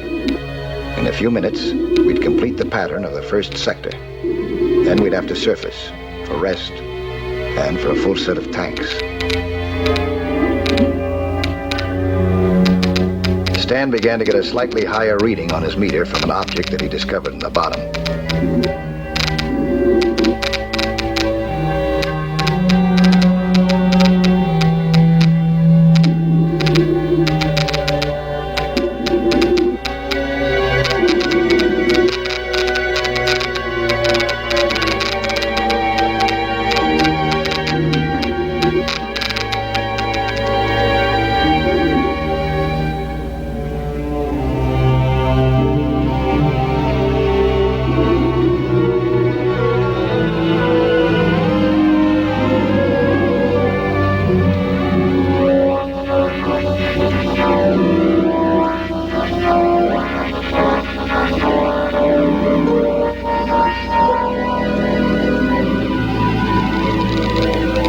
Instructions and immediately inflated a marker buoy.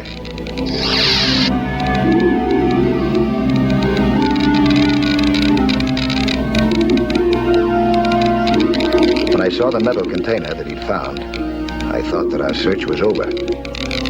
But I soon saw that the reading wasn't anywhere near high enough. I sent Stan right up, as our maximum safe time was over. My tank had only a few minutes of air left, too. I was going to surface with the others when I saw another diver.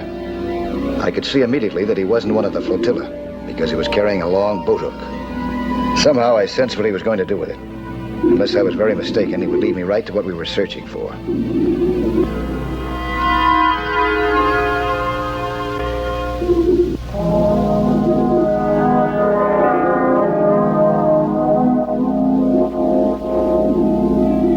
I stayed as far behind as I could without losing him.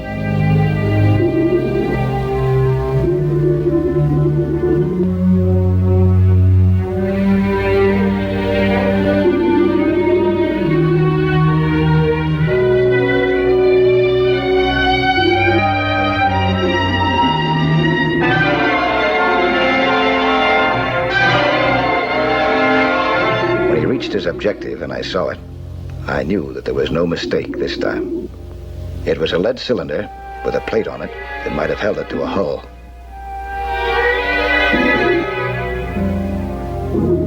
The diver was attaching a line to the container.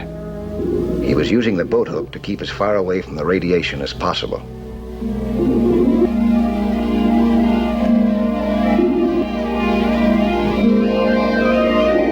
He started to tow away the cylinder.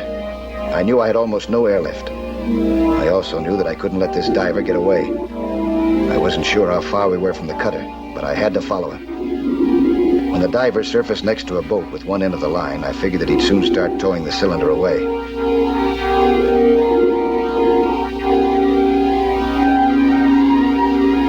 I'd have to do something fast. The only thing that I could think of was to cut the line. But I couldn't get too close to the container for too long.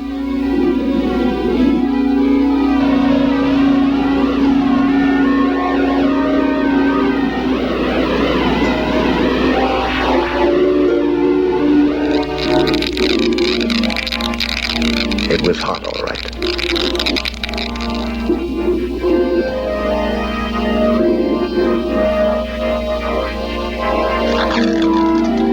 My knife cut through the fiber strands, but the line had a wire core.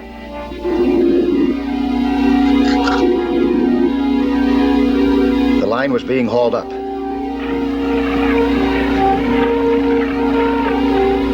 I tried to keep my distance from the cylinder.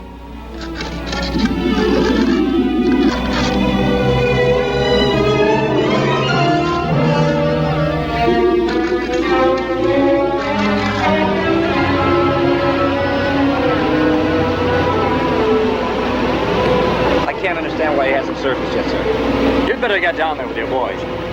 Come on, fellas. Let's find out what happened to Mike.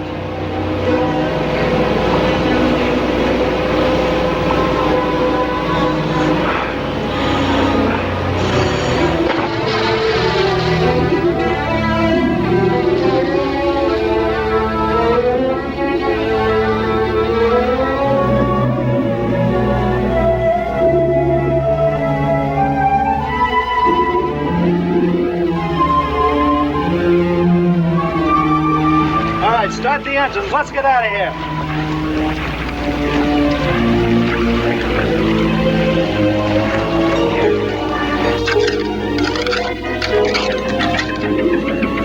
Then I heard the motor starting. The propeller wasn't engaged yet. If I could wrap the line in it and get away in time, I might cut the line or stop the boat.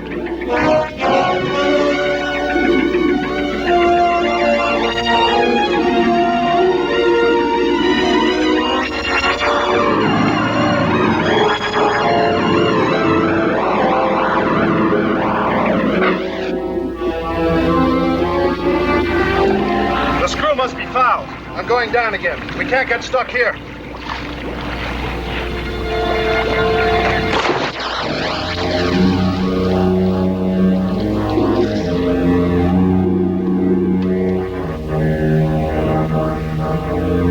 He saw me. I knew I had less than a minute of air left. If I didn't disarm him in that time, I was finished.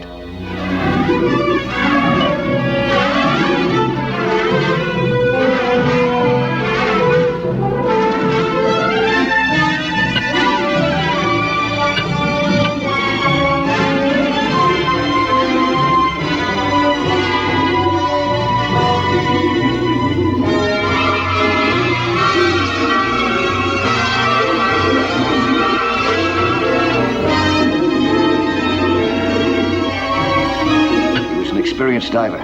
He knew all the tricks. I had already gone into my emergency air supply.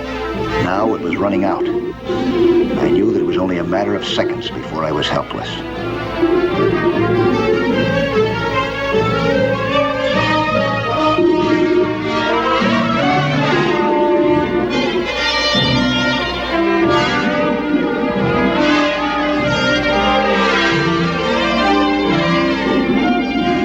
Was gone. I took my last breath. He realized that I was out of air. He knew all that he had to do was to keep me from surfacing. I'd be dead in seconds.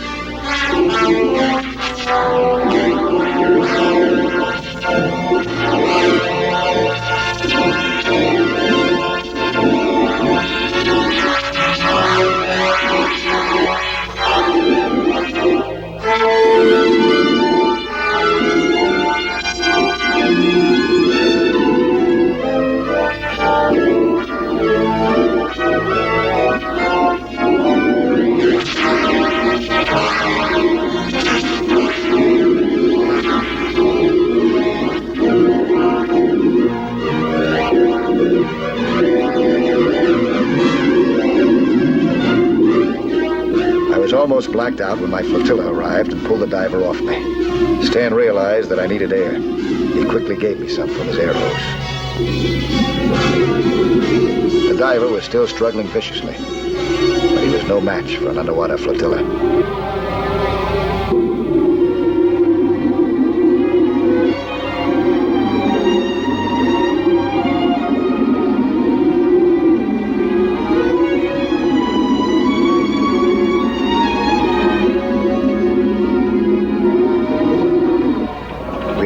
hot cargo into a heavy lead container underwater. And that way, the water shielded us somewhat from the radiation. Now it was being carefully brought aboard. I knew that Commander Greer was anxious to have a description of the capsule. It's a lead cylinder, about 3 feet long, about 7 inches in diameter, with a steel plate attached to it. I guess the whole thing was attached to the bottom of the boat with an electromagnet inside. When they wanted to get rid of it, they just switched off the current. That's it, all right. That's what? Mike, when I gave you the go-ahead, I'd received a report that I couldn't discuss. That figures. Now, this is still strictly for you. But you see, intelligence knew all about that container. Everything except where and how. It's packed with radioactive cesium powder. Cesium? The idea was to have it handy to slip into the water supply at a crucial moment. Oh, boy. That could have wiped out hundreds of thousands of people. Could have. Thanks. Oh, you got nothing to worry about now, Commander. It's perfectly safe. Gentlemen, I want to thank you all for volunteering and for the great job that you've done. Those men you captured have been turned over to the FBI. But there won't be any headlines about this incident, and your pictures won't be in the papers. You can't tell your family and your friends about it. So the only ones who'll know are the bunch of us right here, and Coast Guard headquarters in Washington. And you can be very sure that they'll know. And that the first thing that'll be said about our first underwater flotilla is, well done. Well done.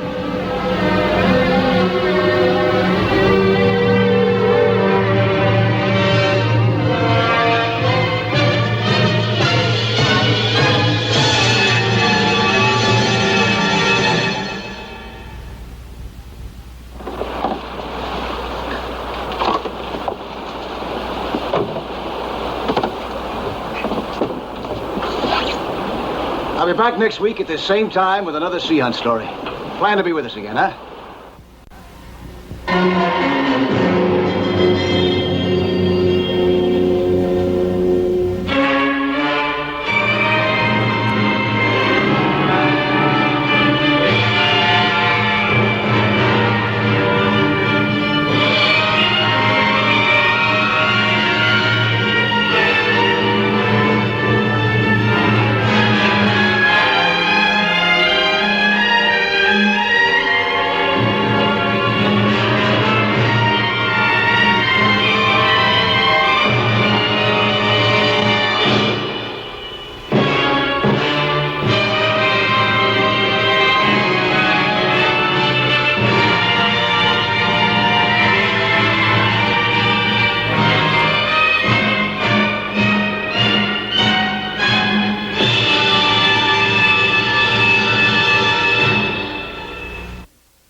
I was on a diving expedition in the Indian Ocean off the Madagascar coast.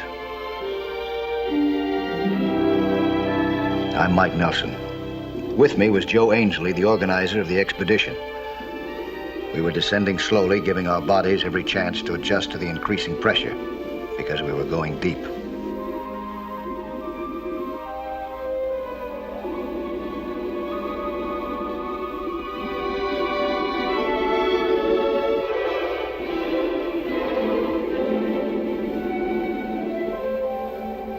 Joe was carrying a still camera, and I had a strong net.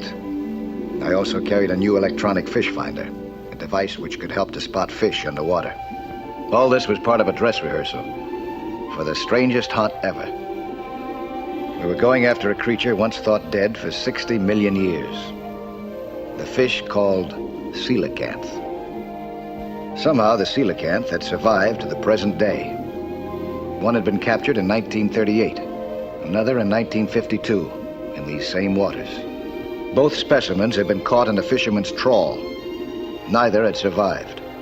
Our plan was to net this living fossil by hand and bring it up as slowly as our own safety required. First, of course, we had to find one.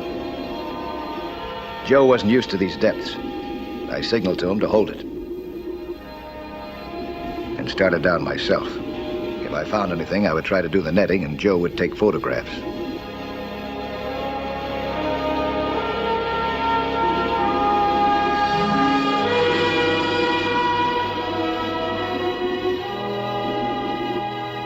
The fish finder began to register a steady movement about 20 feet below.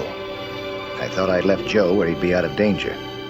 But only a few instants later, a cold downdraft pulled Joe head over heels right toward me.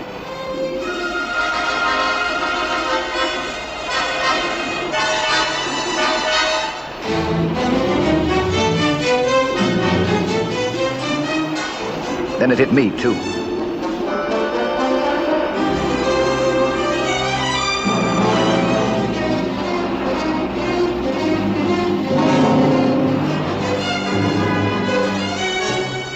It took us down, deep. I finally managed to grab Joe.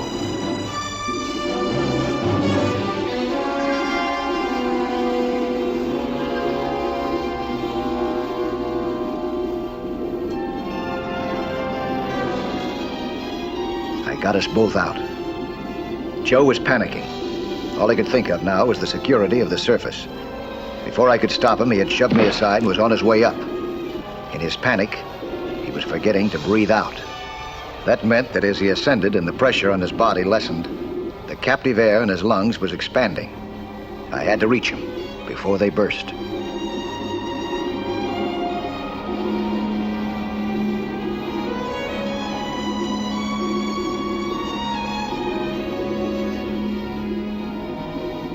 I punched him in the stomach to make him start breathing out and in again.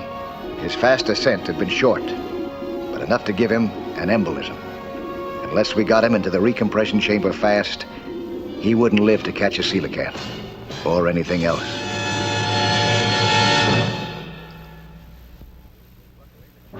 Luckily, the chamber was waiting for us in my boat, along with an ex-Navy doctor, Stan Morton, and Joe's fiancée, Rita Julian.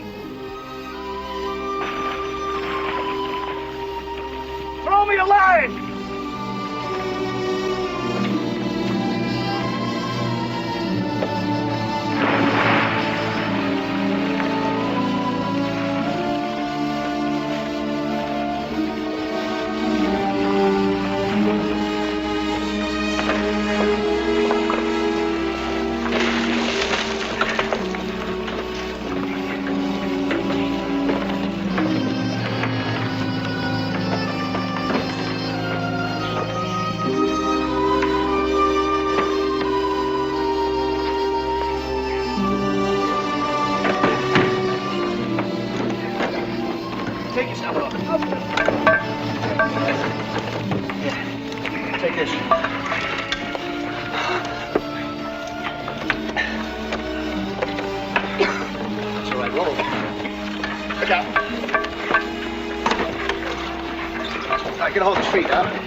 2 hours later, Joe was still in the chamber. Alice Julian, Rita's mother and the widow of a famous marine biologist, was content just to know that Joe was safe. Rita wanted to know a lot more. You still haven't told us, Mike. What happened? What went wrong? What did he do down there? What difference does it make now? That makes a great deal of difference to me. Joe's a businessman. Yes, he is, my dear, and a brilliant one. He organized this expedition most efficiently. And let's face it, at tremendous cost. Why? To do what he can to carry on with your father's work. Rita, Joe would do anything to please you. He won't do it this way. Listen, I'll tell you what happened down there. We got caught in a freak current, and it swept us down below 250 feet and nothing flat. When we got clear, Joe headed up a little too fast, that's all. Did he lose his head? Well, he'd never been in a spot like that before. Then he did lose his head. It could happen to anybody. It didn't happen to you. And it wouldn't have happened to my father. Rita, Father was a wonderful man. But even he could make mistakes. He wouldn't have made this kind of a mistake. Well, perhaps not. But does that make Joe any less desirable as a human being? No. But it might as a husband. Well, that all depends, my dear, on how much of your married life you spend together underwater.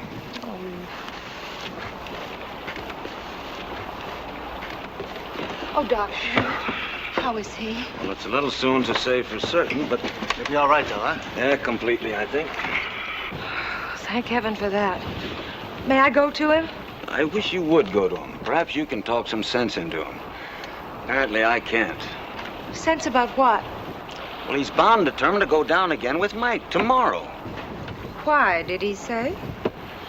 And Joe Ainsley sets his mind on something, he keeps after it until he gets it. He's quite a man. I think so.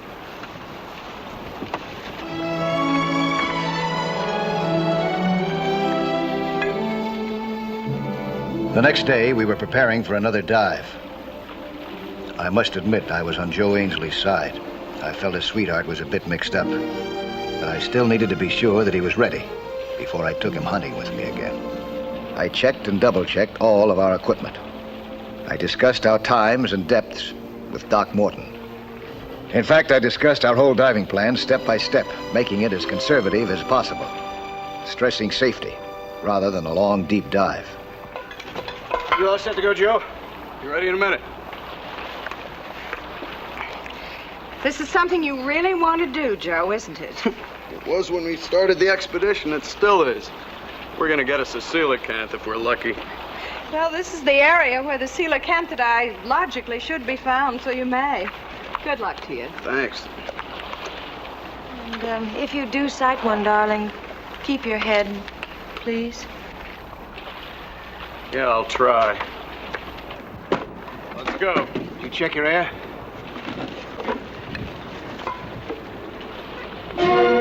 Joe Ainsley was fighting mad. So mad that he could forget to turn on his air. And that scared me. For both of us. Where we were heading, an angry decision could be the last one that a man ever made.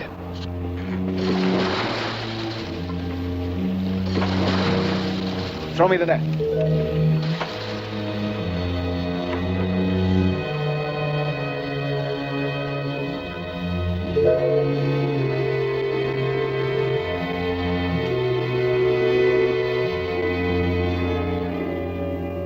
Ainsley and I worked our way slowly downward, checking our descent frequently. We planned to use the same procedure as before.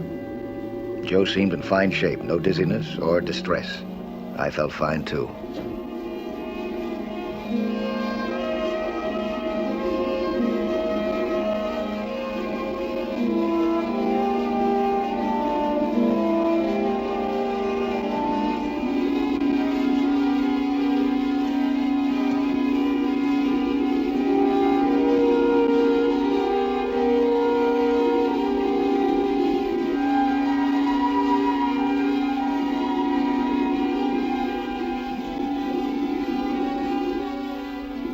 So there was no reason to start seeing things.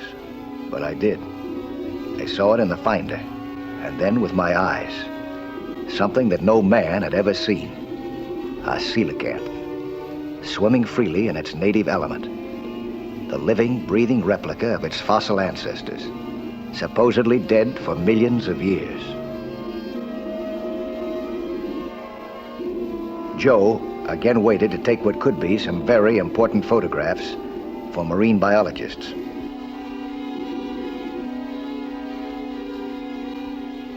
The coelacanth seemed almost to be waiting for me. Actually, it was studying me and waiting for me to make a move. When I moved, it moved.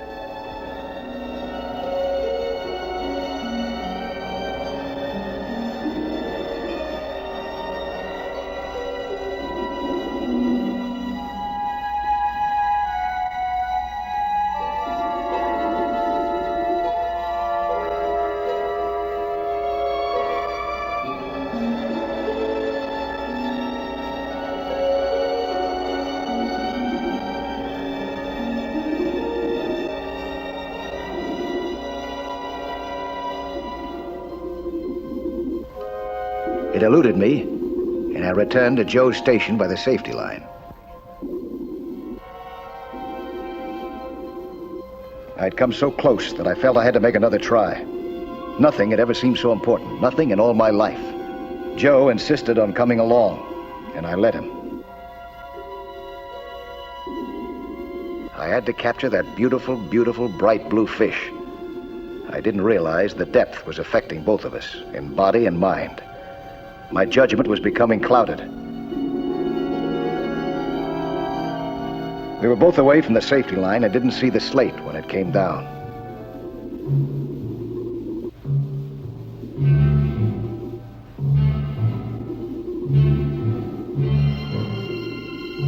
When I looked at my watch, I realized that I should have checked the time long before.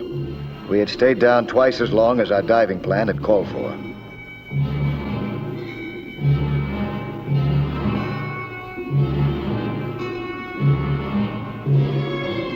When we reached the guideline, I read the message on the slate.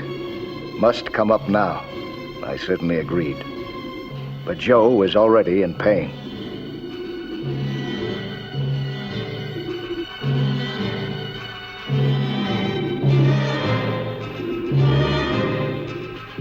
The pressure and the spell of the chase had dulled our judgment. That one little mistake could be big enough to kill or cripple us both.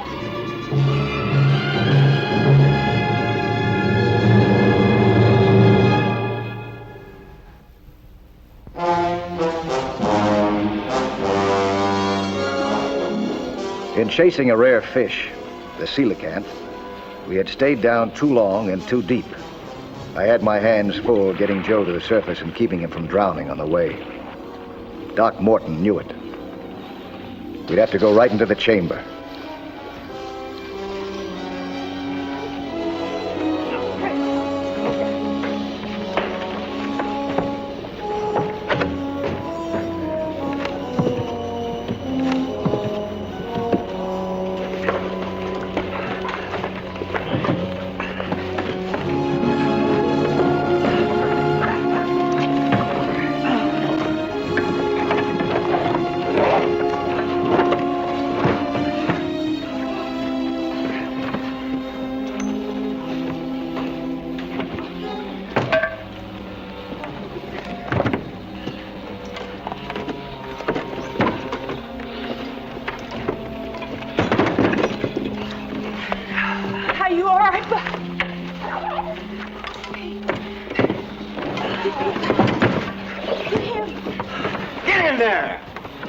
Take my... Let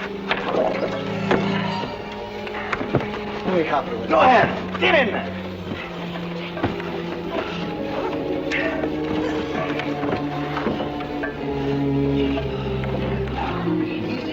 The recompression procedure was simple. It just took time. First, the air pressure within the chamber was raised according to treatment tables. This affected the harmful gases which had filtered into the systems and held them in check. Kept us from developing the terrible pains of the bends. Then, over a period of hours, the pressure was lowered, and the harmful gases began coming out slowly and safely. All the time, though, Ainsley held on to one idea.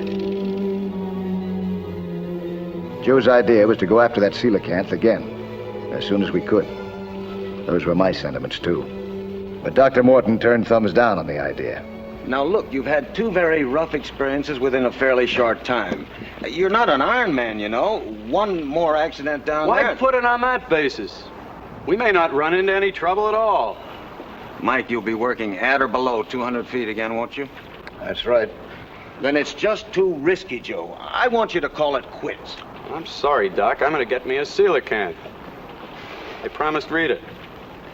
The doctor says you shouldn't do it. You shouldn't do it. He didn't say that. There's nothing wrong with you, granted, but there's a potential danger. There's a danger in anything.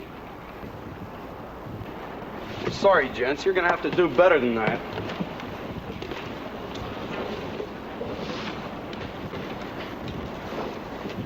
It's up to you to talk him out of it. Up to me. After you gave him a clean bill of health, it means too much to him. But he's not that much of a scientist, is he? No, he's not. but he's not going to quit until he gets what he's after.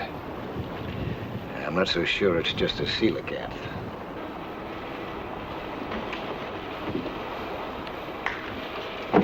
There's a coelacanth down there, at least one. We've got to find him. Let Mike do it. He's the expert.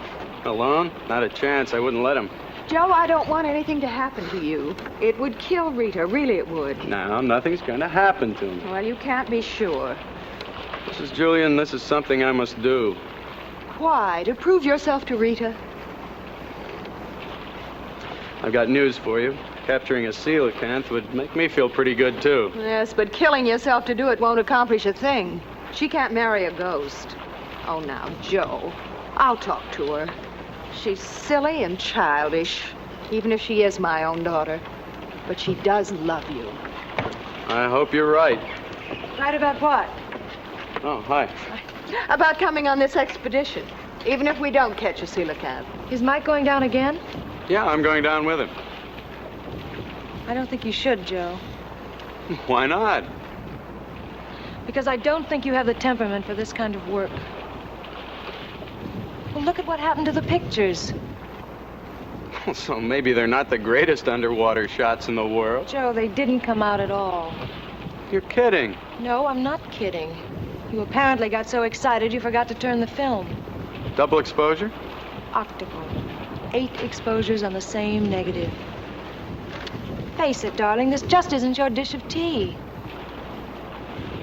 Excuse me, I think I'll tell Mike to get ready. Joe, please don't.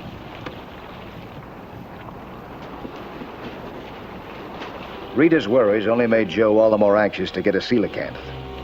I felt that we had to keep trying, too. And if catching it also won Joe Ainsley a bride, so much the better. Maybe.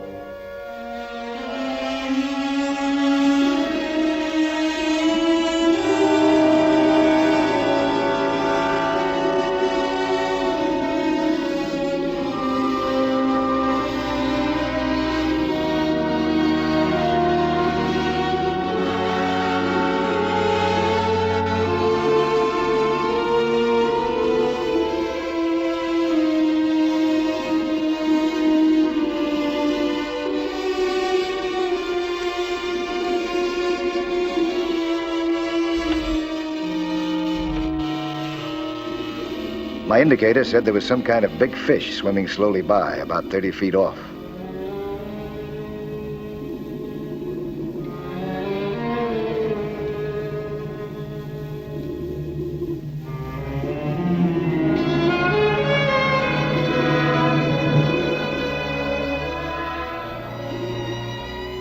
Still, when I saw the coelacanth, for a moment at least, I couldn't be sure that it wasn't an hallucination. But it was the coelacanth. When it turned and started off, I knew for sure. We had been right in thinking that this one was making a permanent home in this particular spot. Joe wasn't taking pictures. I didn't find out why till later. He was beginning to black out.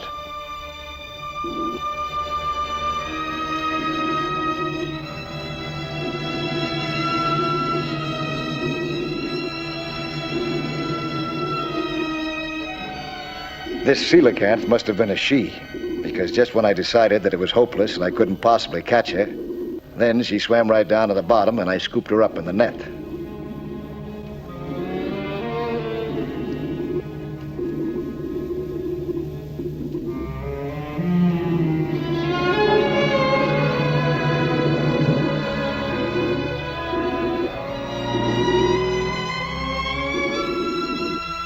I saw why Ainsley had skipped the picture taking.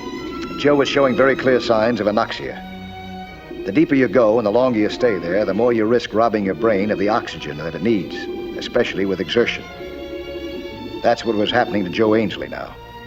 The next step I knew would be unconsciousness, unless we started up immediately.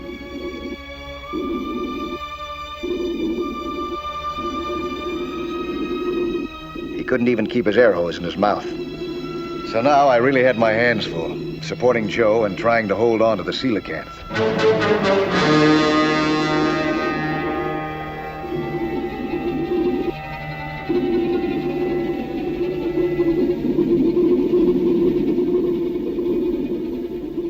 To make things worse, Joe kept indicating that I should save the fish instead of him, and he was insisting.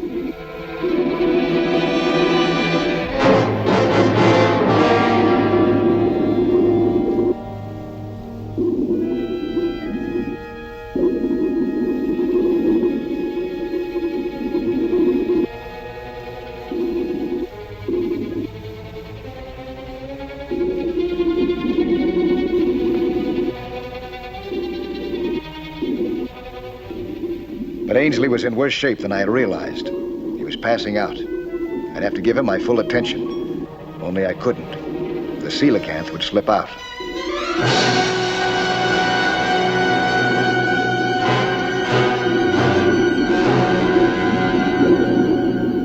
Something had to give.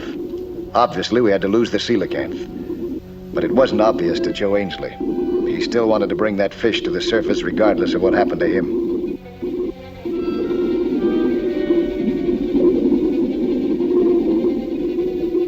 I let the fish go. Despite Joe's objections, the coelacanth had to go back down to freedom so that I could get him back up to life on the surface.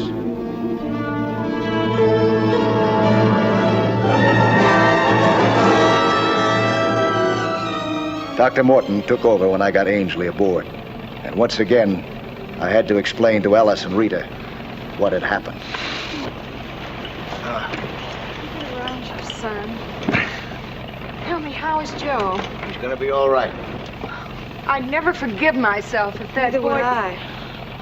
Letting him dive to that depth again, just knowing he didn't have proper judgment. Will you stop that, Rita? No, she's right. He does have terrible judgment.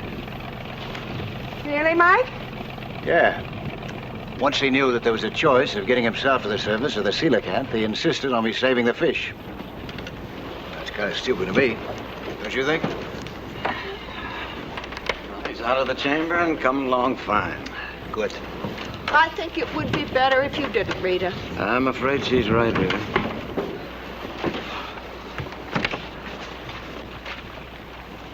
Mike, is what you said true? About saving the coelacanth? Yes. Yeah, it's true. I'm sure glad you weren't that dumb. I think I'm dumb. No. I think you're wonderful.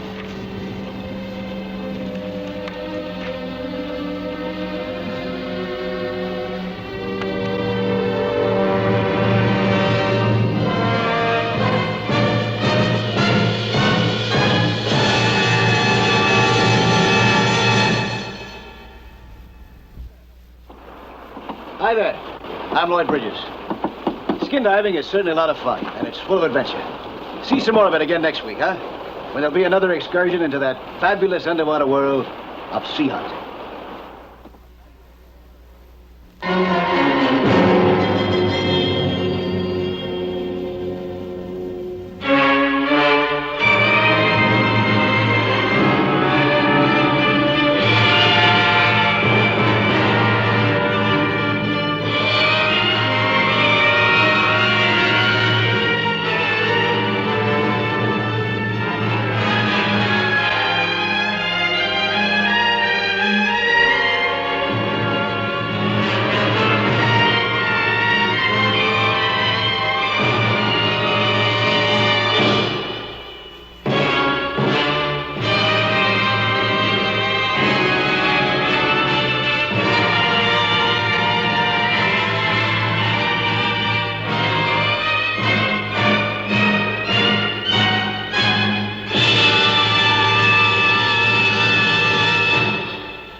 Sharks are good for one thing, an argument. Some people say that they won't attack you unless you attack them. or interrupt them at feeding time. Others say a shark will charge the minute he sees you, that you're what he wants to feed on. I'm somewhere in the middle.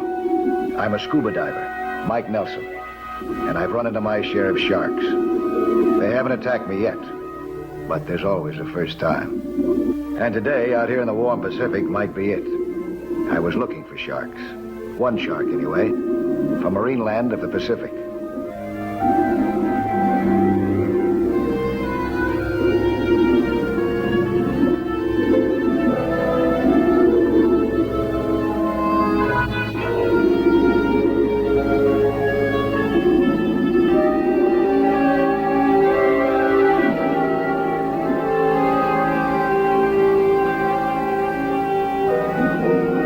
I'd found some. A couple were circling in.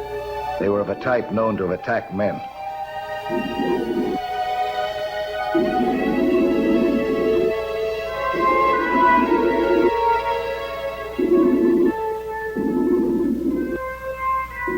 One of them was eating some bait that I'd put out. He was biting off a big chunk with a characteristic shaking motion. My job was to deliver him alive to marine land. I'd have to knock him out first with a massive shot of sleeping medicine. For a hypodermic, I was using my spear gun. Its tip was coated with a sedative that wouldn't dissolve in water. All I had to do was get close to my target, hit him in some non-vital spot, wait for the sedative to work, and lug him topside. That was all. I was lucky.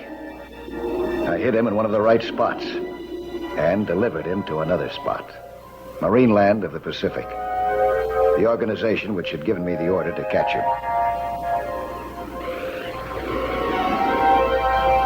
Next day, my shark was swimming in one of the marine land tanks. He wasn't ready to be shown to the public yet, but he was being observed by 2 uninvited visitors, and they didn't come just to watch.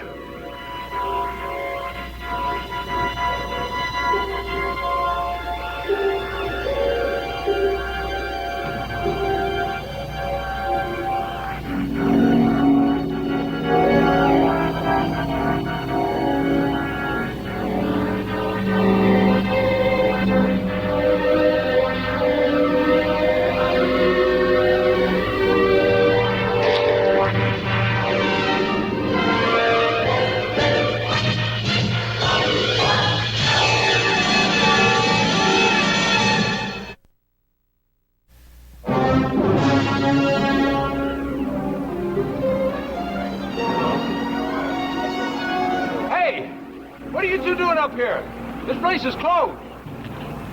Hey, Daddy, play it cool, play it cool. Just go on.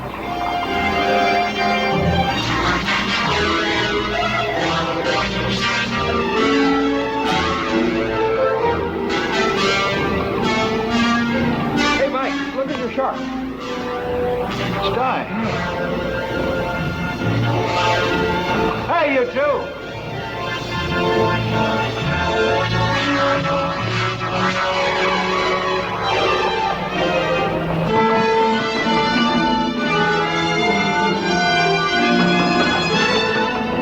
Traffic at all exits.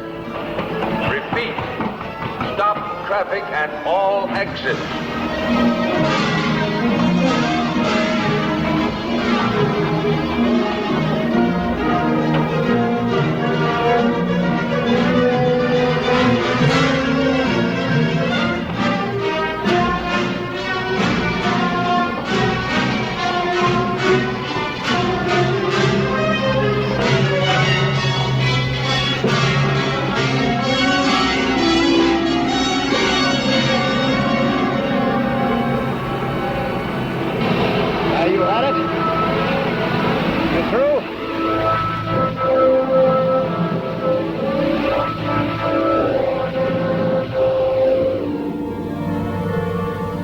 Were Cougar Norris and Jocko Palmer. They wanted to be tough. They'd had no reason for poisoning the shark. Kicks, they said. A vicious and criminal act. For kicks. We could have turned them right over to the police. Instead, we sent for their parents and tried to figure out what to do. Look, you figure what it's worth and I'll pay you. Then take it out of the boy's hide. You don't understand, Mr. Palmer. Paying for the shark will do no good. And you can't just go out and buy a shark, Mr. Palmer. I wouldn't know about that. That's your business. Now, catching a shark, like the specimen the boys destroyed, is tedious and dangerous. It takes a great deal of skill and courage. Well, don't you believe that, son? You got the floor, man. Edward, I don't know what I'm going to do with you. Ma, will you get off me? Edward. Just leave me alone, eh? Edward. What are we going to do? You going to put him in jail? Might do him some good. What do you think, Mike? Oh, I certainly don't like the idea of putting a kid in jail, not if it can be avoided. I don't understand about you two. Tell me, now, why would you do a thing like that, huh? Look, Dad, if you're going to put us in jail, go ahead, but leave me alone. Hey, Coog, I don't want to go to jail, man. Well, don't you think you ought to be punished in some way for what you've done? His old man offered to buy you a new shark, didn't he? Now, what about your old man? What would your father say about what you've done? Leave him out of this. Just never mind about that. Edward's father's in the Veterans Hospital. He's been sick for a long while. I suppose it's my fault the boy's so wild. Well, putting him in jail is not going to accomplish anything.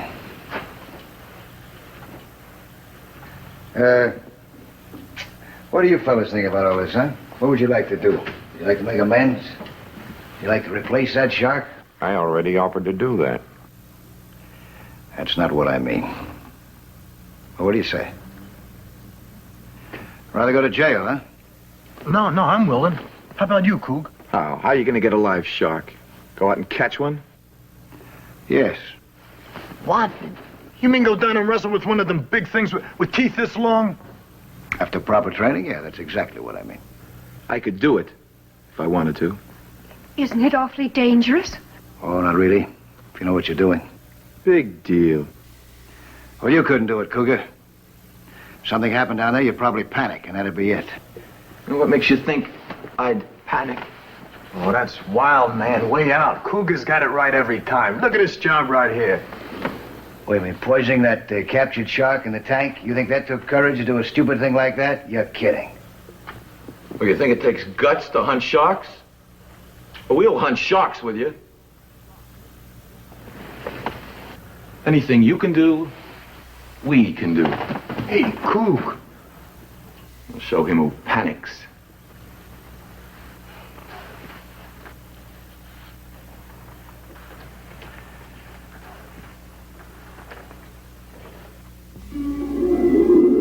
Cougar claimed to be real brought down. But I think that he was more relieved than Jocko when I told him that we weren't going hunting right away. Certain preliminary steps had to be taken first, like learning how to survive underwater, which isn't so easy, even without sharks. That meant a concentrated short course in very practical scuba diving. Prerequisite, an A in swimming. Cougar and Jocko qualified easily. After they had mastered such fundamentals as clearing the mouthpiece and the face mask, we worked on taking off and replacing the whole breathing unit. They worked hard at learning all the rest that they didn't know. Not just because that I made them work. They were fascinated by the new underwater world. I've never had more determined students. In Cougar's case, bitterly determined. He hated me. So much that I think he'd have drowned before conceding there was anything that I could do that he, with a little training, couldn't do as well. Or better.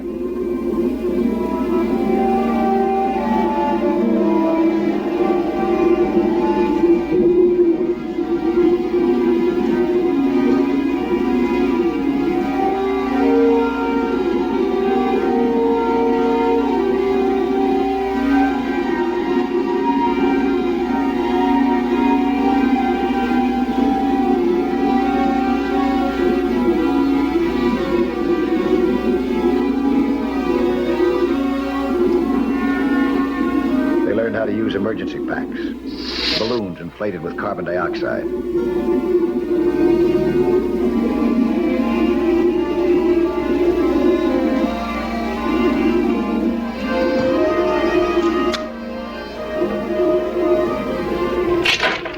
They learned to shoot spear guns with accuracy.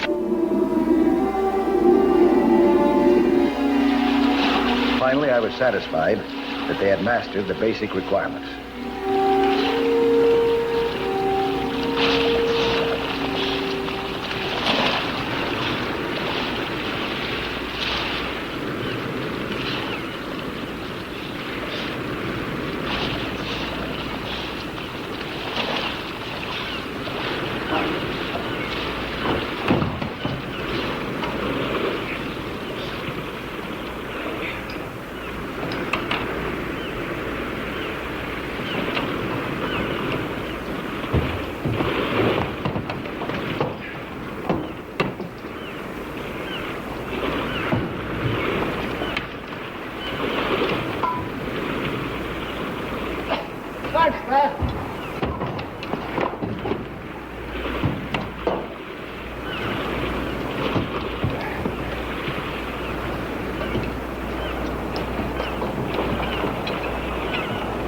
I didn't actually find out. You, Jocko? No, I did.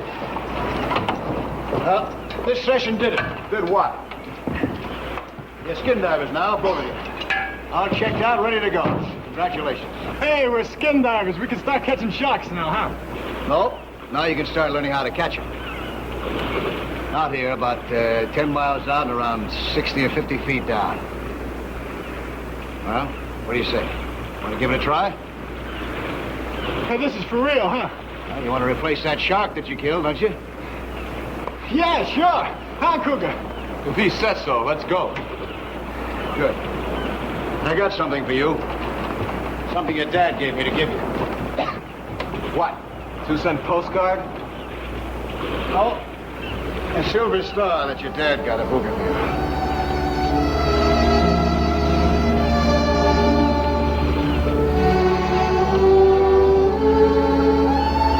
What am I supposed to do? Bust out crying?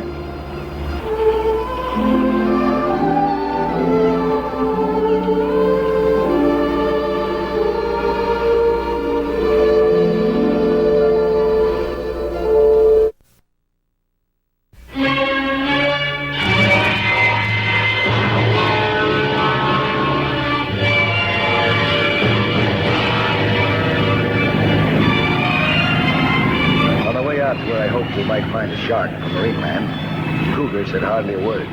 But then I didn't give him or Jocko much chance to. I was too busy explaining the use and abuse of a spear gun. Man, ought to be to go up against the scorpions with a couple of these. Wow. Shut up. Go on, Dad. You won't be doing too much of that, huh? I'll let you know. Shall I continue? I've said this before, but I'm going to keep on saying it because it's important. You remember, never point this at anyone, even if it's on safety. And even if it's uncocked like it is now. A good rule to remember is don't cock this gun until you're underwater with it. Is that clear? Everything I've been saying. Don't point this spear gun at anything unless you intend to kill with it.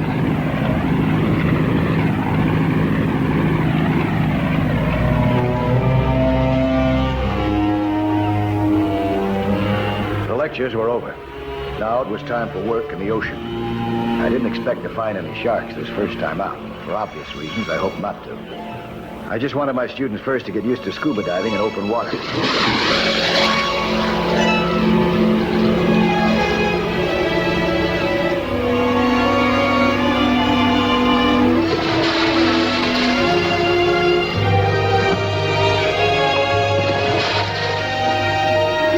I also wanted them to fire their spears, the first few times anyway, at targets that couldn't strike back. The targets I had in mind, yellowtail, bonita, or some other food fish, weren't cooperating, at least not visibly. We'd have to go looking.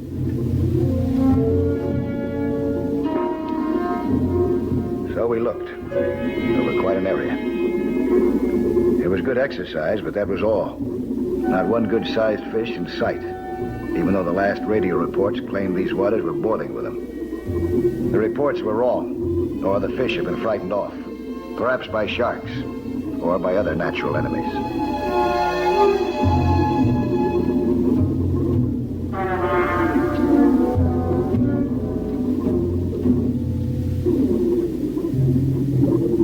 Despite my careful instructions, Jocko cocked his spear gun before he had a target for it.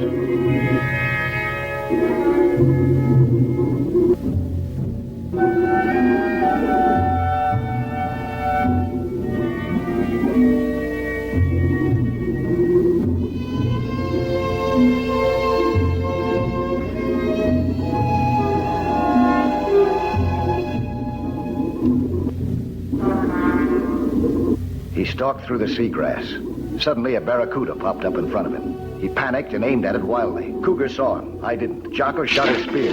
Cougar shoved me aside and was hit himself. When I pulled the spear out, I saw that it had not inflicted a serious wound. His buddy, Jocko, had suffered both ways. In his panic, he had forgotten rule number 1 for undersea survival. Keep breathing out. Instead, he was holding his breath, building up pressure inside his lungs that might cause a fatal embolism when he surfaced.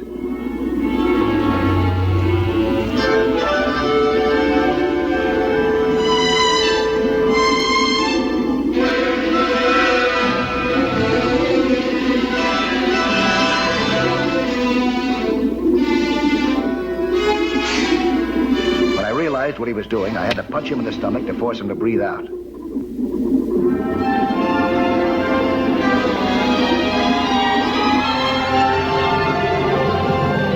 By the time we got topside, I was fairly sure that Jocko would be all right. But I wasn't so sure about Cougar. Not psychologically, anyway. What had happened could make him more arrogant than ever.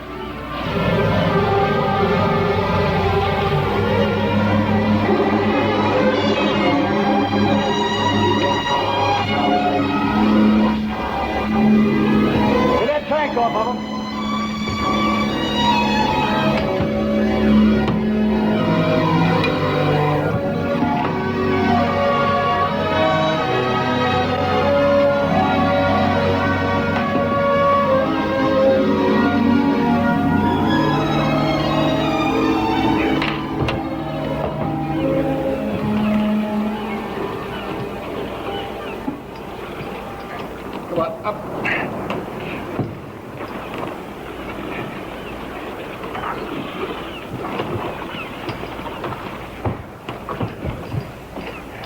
Take his top off him, huh?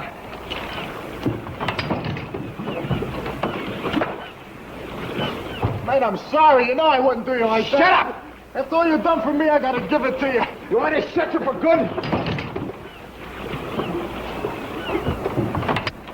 Nothing the matter with me. I don't need all that jazz. Yes, you do. A scratch underwater is dangerous. And this isn't just a scratch. Okay, fix it. That was a remarkable job you pulled down there. Thanks. Forget it. I didn't want anything to happen to you. I appreciate it. Until I got my chance to show you, Dad. All right. I'll disinfect this. You showed me. You didn't panic. That spear, you mean? I've never been afraid of steel in my life. That don't mean anything. But a shark, that I gotta find out about. Only this creep you had to foul it up. Oh, yeah? Hold us. How do you do that? I'm washed out now, ain't I? I can't dive with a bum shoulder. No, not today. After I put a waterproof bandage on it, I'll be able to dive tomorrow.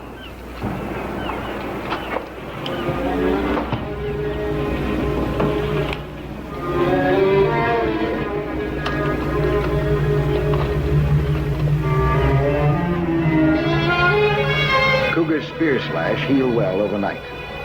I felt safe in letting him dive with me again next morning. But I held back on Jocko. His lack of experience made him a little too likely to panic. And staying topside wouldn't break his heart. That was for sure.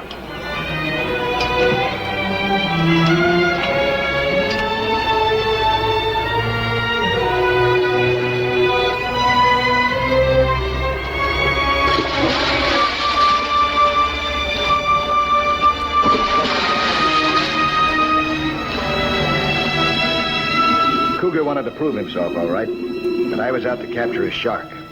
So this time I coated our spear tips with a sedative drug and prayed that he'd remember to aim for some non-vital spot and not shoot to kill.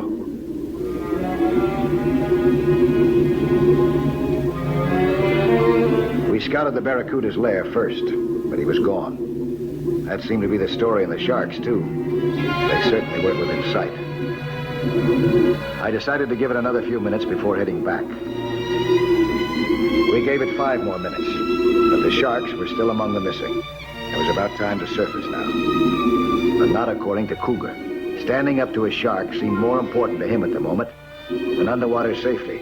But while I was trying to convince him, I suddenly sighted a shark. Now, I was curious to see just how eager he still was. He was more than eager. He cocked his spear gun and moved out ahead of me. Cougar was rushing it. I should have expected it, but I was still surprised. I hoped that his determination would guarantee a hit, but his near miss guaranteed trouble instead. Unless I could do better. From the way the shark was heading toward us, I knew that I'd have to do better.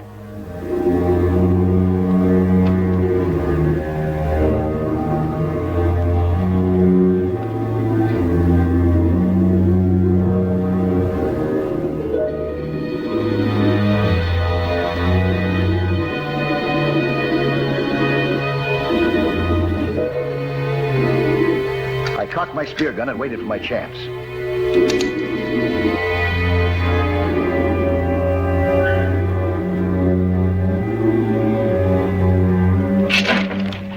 I did do better. I hit him. But he twisted and squirmed and shook off the spear. I had no idea if the tip had gotten enough sedative into him to knock him out. And I couldn't wait to find out.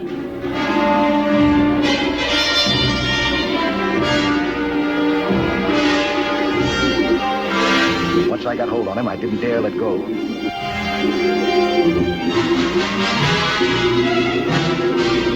Cougar hadn't run. I could see him waiting for his chance to help me.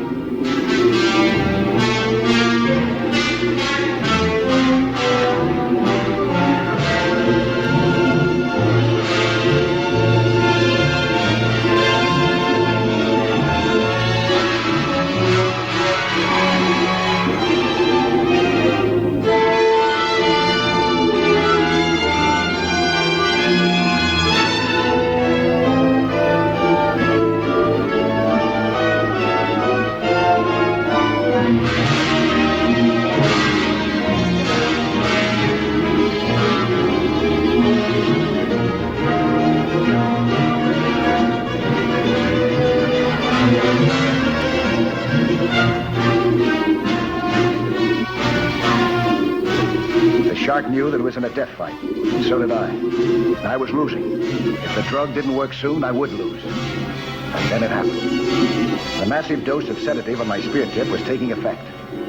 The killer was falling asleep.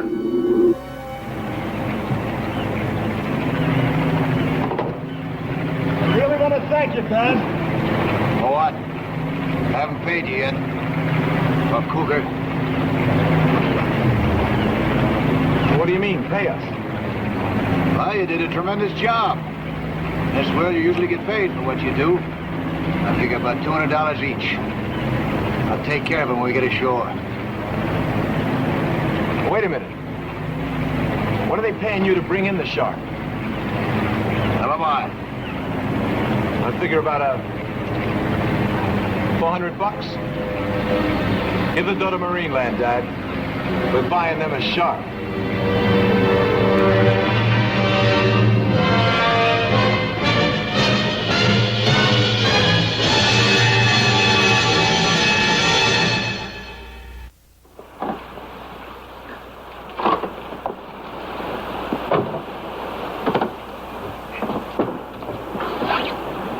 I'll be back next week at the same time with another sea hunt story. Plan to be with us again, huh?